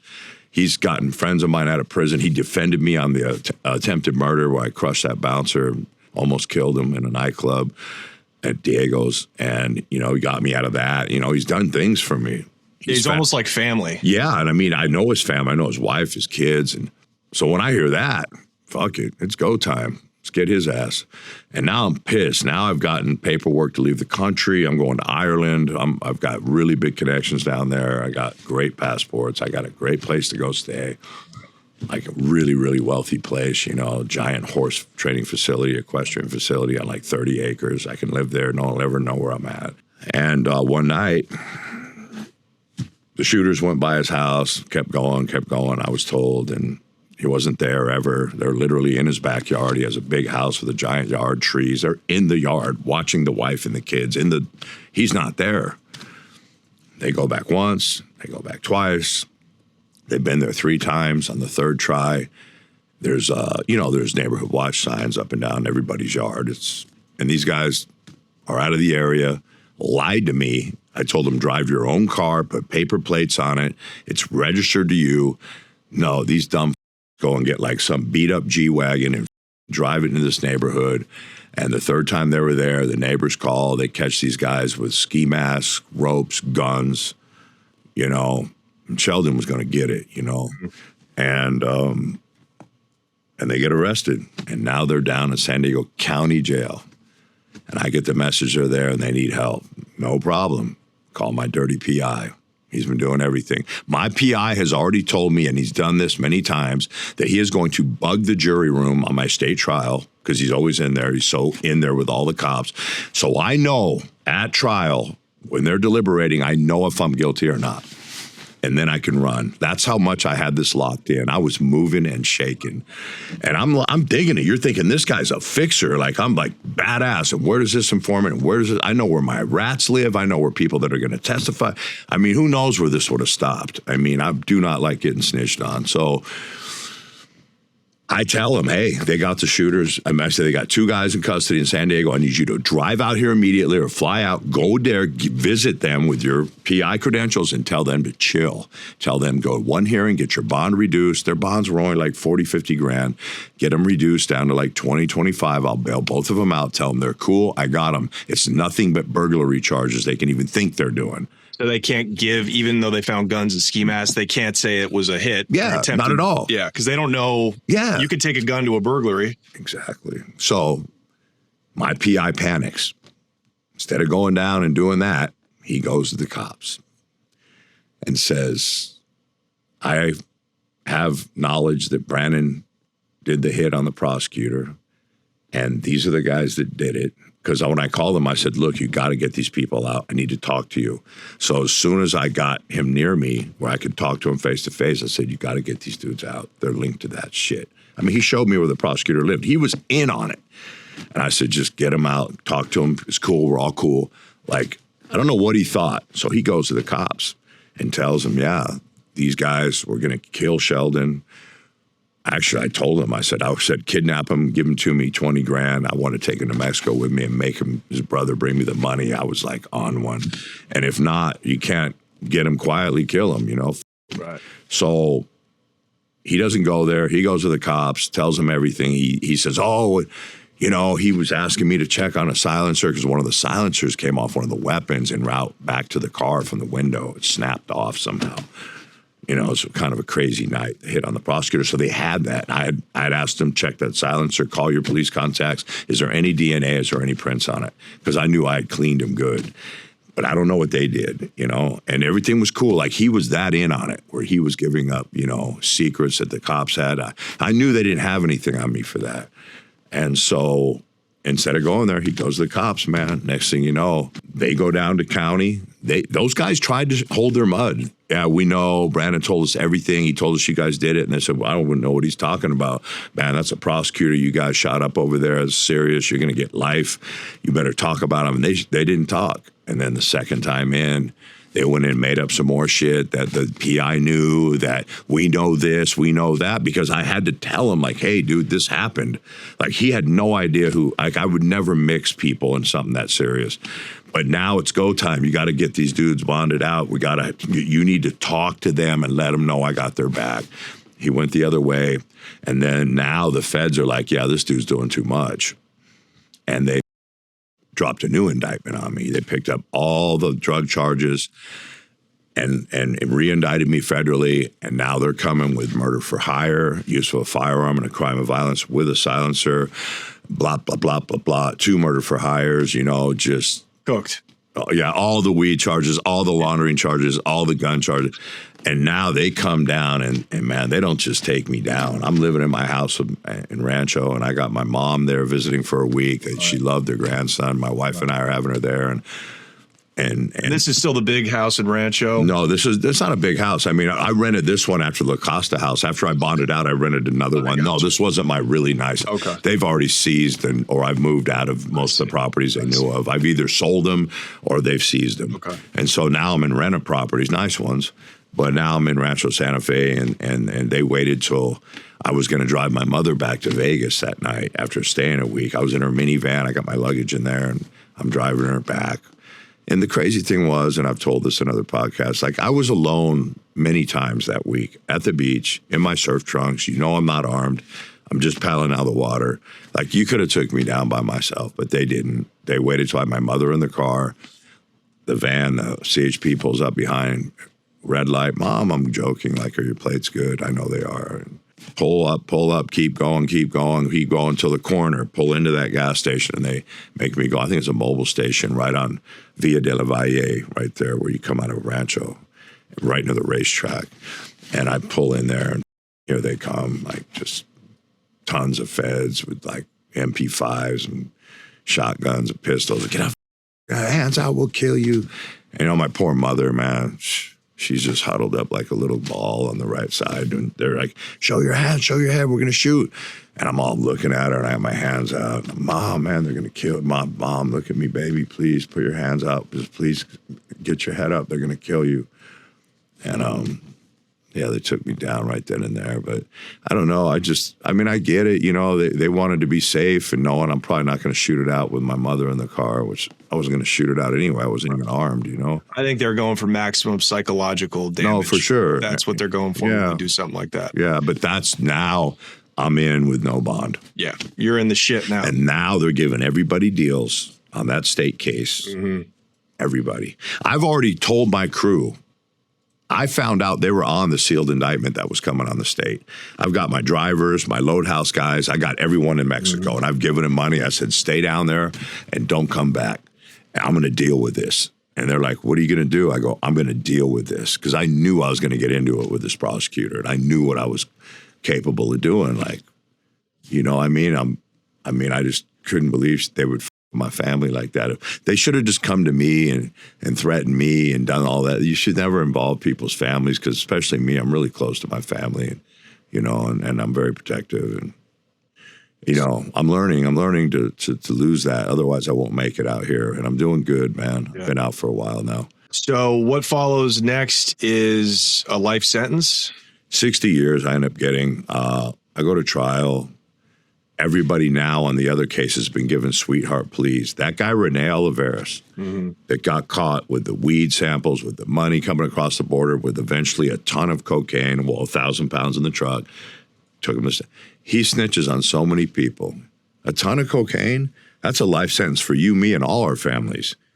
He got 5 years, and he testified again. See, now everybody's getting sweetheart deals, but the thing I did that I really am proud of is my people that were in Mexico, I told them after I got convicted, just come up, say whatever, but work a deal on a plea from that. And they all got, the driver got no time, the other guys got like 2 years, and I got them all deals. And I was like, but if you're going to say something about me and you're going to debrief, don't ever go to prison, dude, because that paperwork will be there and your life will be in danger quick. And so, and I saved him. And then the people that introduced me to my contacts and people that I've known my whole life and worked with, and I could have ratted everyone out. I didn't rat on anybody, and I got a life sentence. And I got convicted at trial. They gave me 30 years for the marijuana as a CCE, continuing criminal enterprise, which is a kingpin statute. They had 5 people, 6 actually, come into court and say they were either drivers, load house guys, money movers, whatever. One of them I'd never seen in my life lied. You know, you know, it gets to that point. You know, the shit's so dirty. Yeah. Now remember, when I'm out on the state case, this is just a sample of the illegal shit they did. When I get grabbed by the feds on that case, that day, I go into federal custody. I'm immediately calling my same lawyers, because they're federal and state lawyers. They're good. And I tell them, I'm in custody. I need you to come to the bond hearing. You know, I want help, you know, blah, blah, blah. They're like, oh, okay, we'll be there, you know. And Larry Debus shows up. Tom Tinnis doesn't. Larry does. And he shows up and he asks, and I have the minutes of that hearing, and he asked and the judge is like, well, you know, you're in here on these charges, and what's he doing? Are you going to be counsel for him? And I tell him on the record, yes, Your Honor, him and Tom Tinnis will be retained for this case.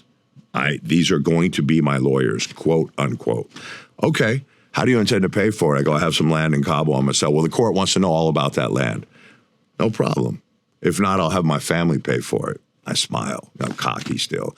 And so next thing you know, they don't give me bond, obviously. A week goes by. All of a sudden, I call my attorneys, maybe 2 weeks later. Hey, I need you to file this motion. What's going on? What are we doing? Blah, blah, blah, blah, blah. Say, Mark, we're not your attorneys anymore. We can't talk to you. These are my paid attorneys I've given $250,000 to represent me in the state. I said, what do you mean? You can't talk to me. It's a long story. You'll find out. Well, hold on. What do you mean find out? What they did was after the shooting, the PI went in, the dual informant working mole went into the cops and said, check this out. Branon has said that he's going to kill Larry Davis, my lawyer, that I've just paid $100,000 to, and that he's insane, he's a crazy, he's going to kill every rat. He even wants to kill the lawyers, Larry and Tom. For what? They're asking, because he's just a maniac. So they use his testimony in a hearing that I'm not even invited to, which is a Fifth, Sixth, and 14th Amendment violation. And they tell, on the minutes, they say, this hearing is sealed at the end. First they say the court has been moved to remove the attorneys, Tom Tinnis and Larry Davis, from representing Mr. Branon. The attorneys object, but the court finds just cause. This hearing is determined that these lawyers will never be able to speak to them, Mr. Branon, again, and this hearing is sealed. The old sealed documents that we talked about, it's sealed. They do a whole hearing without me there, which is such a violation, and they fire all my lawyers. They take my lawyers on the working informant, my PIs. You've never seen any case like this. Incredible. And what's incredible is I write this book, and thank goodness for Claude and, the GBT thing, and, the apps. They're amazing apps for writing the AI apps, and I'm able to write this story. And at first I was like, man, I really need a writer. I gotta get a deal. Man, I'm putting together such a masterpiece because my marketing guy is so good with computers, and I'm writing the story, and I can write pretty good, but my dad's a famous writer. And that was our dream, for me to come out when because I eventually win an appeal, which we'll get to, and would be to come home and write the book with my father and have the most amazing project. Like, he used to give me hints and notes. I'd write chapters, and I love my dad. That's my dude, man. And it took so long for me to eventually win the appeal. Mm-hmm. And you were given the other 30 years for what? 30 years for use of a firearm and a crime of violence with a silencer. Right. That's a stacked charge. And that's on top of the CCE. For the shooting against the prosecutor's brother. Because check this out. The jury watched that lawyer of mine, Sheldon Scheumann, get on the stand and testify against me in open court. And my lawyer roasted him so bad and said, could this even be legal? This guy could do this. The jury was so sickened by his ratting and his position to even be able to snitch, they acquitted me of that charge. Evidence as high as the sky. Not guilty. It was like a you to him. And so to the system, client attorney privilege. That's the law. And how's this? A spy in the camp. That's another law. I filed the Hazel Atlas motion. You got a spy within my prosecution camp. He was working for them the whole time. Not only that, once they found out when he told them that stuff, when he debriefed to them twice, and I have all the minutes of him talking about me, most of it lies. When he debriefed to them, he could never represent me again. Guess what? He's still showing up to court and squeezing me for another $5,000, my parents, for another $5,000 for travel expenses for him and the lawyers after he's already debriefed. This is so sickening. Like, look, dude, I'm not even crying, man. I was a gangster my whole life, man. But you never caught me. You never caught me. And if you would have given me 10 or 8 years, I'd have pled out on a dry weed case. And none of this would have happened. My son would probably still be alive. Billy Rosen would still be prosecuting people. And everybody would have their life back. But it was just, she just could not get over the fact that I wouldn't snitch. It's sick. Nah, dude. I mean, they push. And so how were they able to get you on the 30? Still with the use with of a which firearm? charge? Oh, the use of firearms. Yeah. Well, look, I mean, it was real simple. I mean, these guys went into court and testified in open court. And so basically the shooters got up and said this, and that. And then the PI had already given them so much info that they had little pieces to things. Right. And what happened was the jury found me guilty.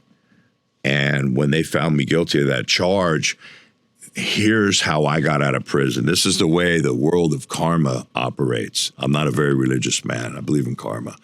They convicted me on use of a firearm and a crime of violence. And then underneath it, the description was, to wit, conspiracy to kill Billy Rosen to stop her from performing her duties, blah, blah, blah, blah, blah.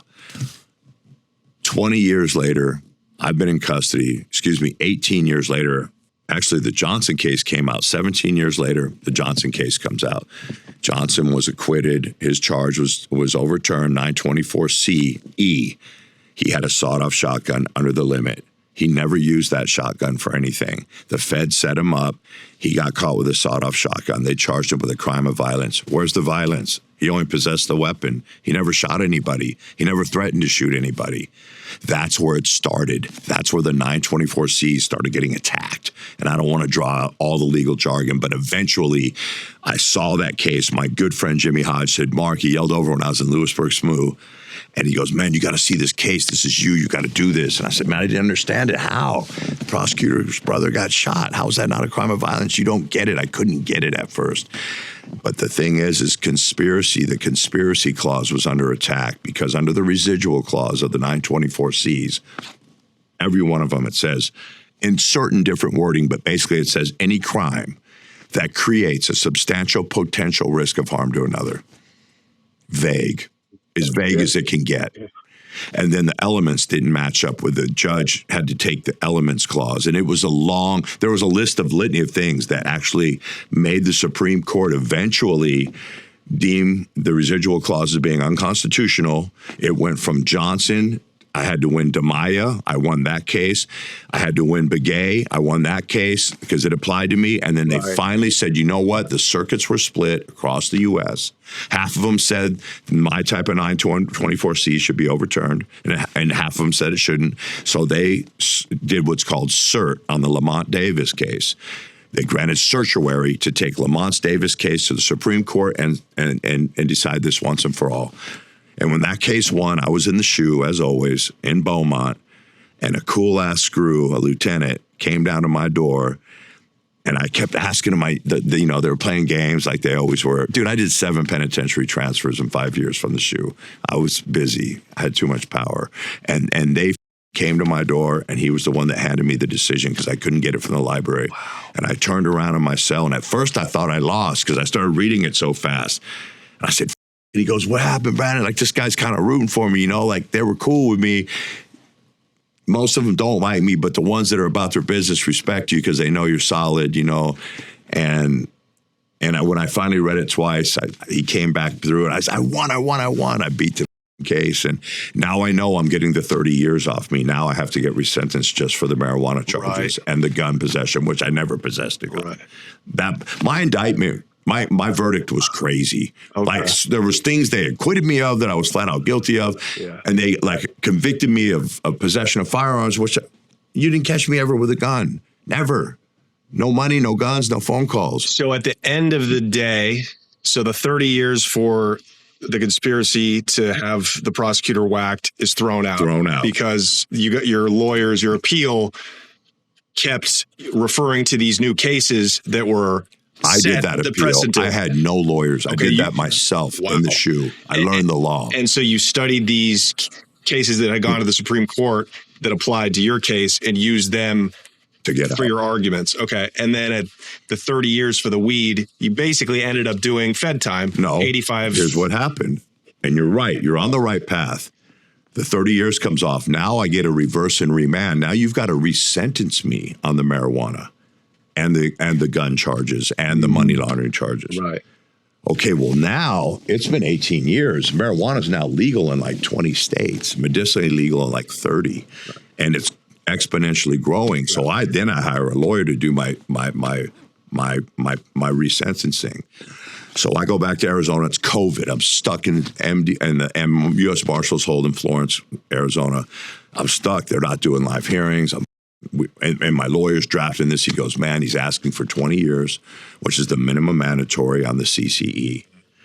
Give him 20 years. At that point, I had 18 and I'm 19. I'm done. You're out. Yeah. I'm done. As soon as she gives me 20, I'm walking out. Yeah. I think I'm getting released. Well, she comes in. The prosecutor was not ready for anything. Luckily, she used my initial pre-sentence investigation from '02. She was so lazy and so stupid that the judge was like, what have you done? You've done nothing. You haven't filed a well, Your Honor, I think all the charges should be stacked, da-da-da. She goes, you can't even do that. They've already started to run. I mean, did you go? She's like basically telling her, what law school did you go to? Right. But she hasn't filed a new PSR. Had she done that, I mean, the judge is going to me anyway, you'll see. But had she done that, they would have heard about a whole bunch of shit. They would have also heard that I was validated as Aryan Brotherhood since 2013 in the feds. I've been I deny it. Right. I'll never talk about it. Yeah. But I am validated since 13. That's a death knell. Anybody that's linked to them or is one, they're all in ADX. Right. All my friends are in ADX that I know that are that. Right. Except for two of us. That they say were, that me and one other guy on the lines. And the judge just goes, my lawyer gets up, so Your Honor, after the prosecutor made herself look like a fool, this is just a marijuana case now. And he starts using the Arellano Felix's sentences. Ben Hameen, Guado Palma, the biggest drug smugglers moving metric tons of speed, heroin, coke. And they got 30. 20. A skid bid for all the shit that they did. Why? So he starts telling her, Your Honor, this case, look at this case. And she just stops. And he goes, and Your Honor, this is just a marijuana case. She goes, are you done? I go, oh, this don't sound good. And she goes, Mr. Perez, Sean Perez, he was my lawyer. This isn't just a marijuana case. We know. And now this is what got me. I was acquitted of these charges, and she still used them as relevant conduct. She goes, we know Mr. Branon put a hit on the prosecutor. We also know he sent shooters to kill his lawyer, Sheldon Sherman.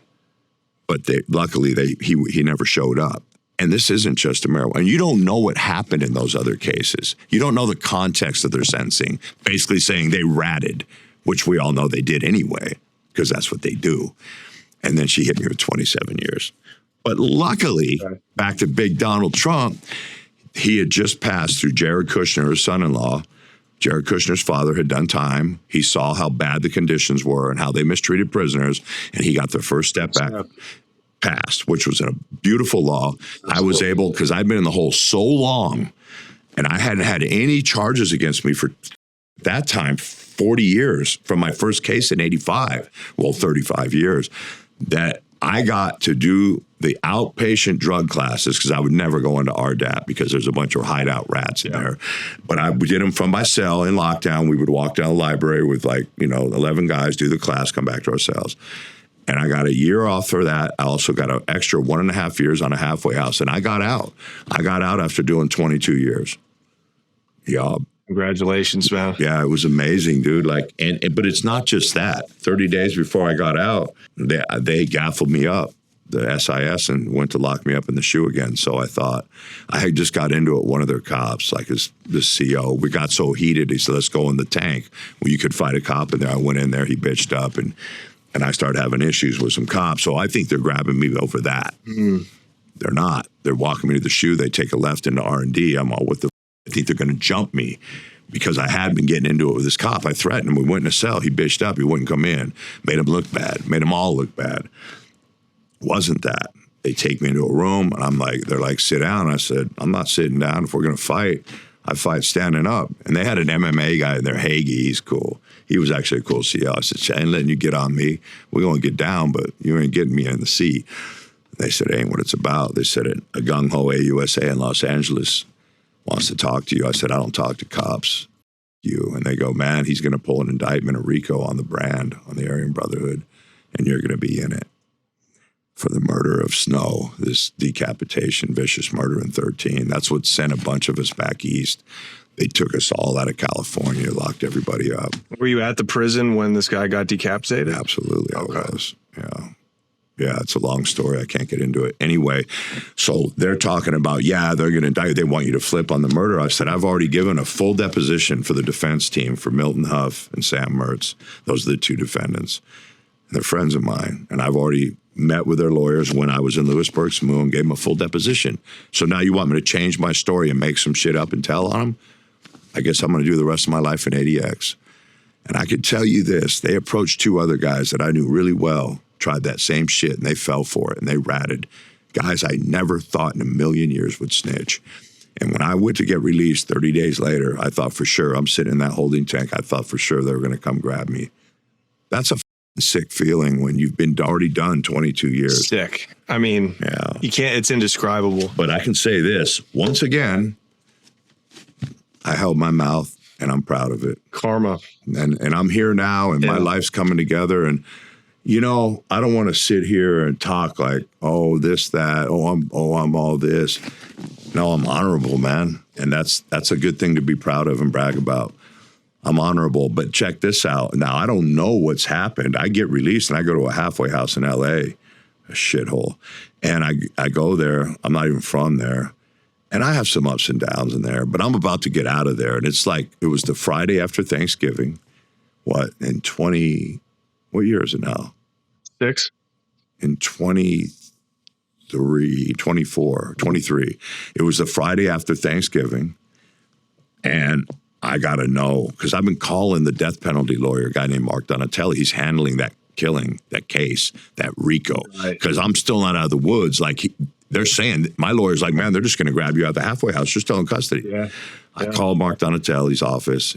His secretary answered. It's a Friday. Oh, you know, no one's in here. And I said, who's this? And I go, it's Mark Branon. Oh, hey, what's up? They love me. I was a witness for the defense. And, well, I'll give him a message. He's at home. Man, that dude called me back in 3 minutes. And he goes, what's up? And he's like, Mark, what's up, man? I go, hey, man, I'm about to get released from here. What happened? What happened with the case? You didn't hear? No, I haven't heard. I've been checking every year. I got tired of it. Because they waited 10 years to prosecute these guys, trying to put a case together. Yeah. A lot of people were ratting. And so he goes, yep, I pled Huff out to life and Sam got 15. But this is the best part. I go, what? I stipulated they can't bring a RICO back. He stipulated it. Saved my life. I'm about saying I'd have lost the case. I didn't do nothing. And so, but man, I just hit my knees, man. And, you know, it was like, because I just kept thinking they were coming, you know. And you know what? I'm not in this world to do anything but make a living legally, man. Like, I'm dumb. Like, I've never committed another crime. I'm never going to commit a crime. No. But I can tell you this, that Lamont Davis Johnson case that morphed into the Lamont Davis case, they let out some of the most violent case defendants on that charge, you know, like 924C, they're all crimes of violence. And a lot of people got out. And I applaud the conservative court, the Republican court, Neil Gorsuch, you know, all of them. Neil Gorsuch replaced Scalia. When I argued DiMaia, Scalia died. And Neil Gorsuch, thank God, the conservative that was Scalia's law clerk, came in and it had locked up at 4-4. And I had to wait a whole nother year on that decision on DiMaia that even allowed me to get further. I had to win 3 appeals. And when Neil Gorsuch came in, he broke the tie. They re-voted on it next year. And it won 5-4. And that's another thing that saved my life. And, you know, I applaud the court for actually saying, you know what, as bad as most of these guys are that have 924Cs, arguably the most violent people, it is constitutionally flawed, that law. Yeah. And they did that. And so... Yeah, the law is the law. If you're going to have a democracy with laws, they have to apply to the government as well. Even harsher, in my opinion, because they're the ones that have the monopoly on violence. No question. So, Mark, we're going to wrap now, but we're going to link to your peptide company, all the shit you have going on. We're also going to do a part 2 because your prison story is almost as wild as your street story, if you can believe it.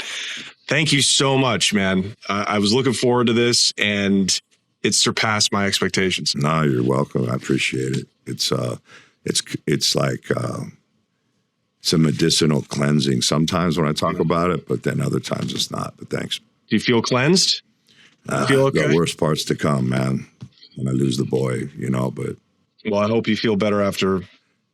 I hope just being around people. Oh no, feels it's helped. Better, man. It's helped. I still have some PTSD issues. My red-nosed pit bull therapy dog is almost fully certified as a psychiatric service dog, so I get to go everywhere with her, and she's really, really cool, man. Thanks for coming up here, Mark. You're welcome, man. All right, you guys. We'll see you over at part 2, which you can get early at patreon.com/TheConnectShow.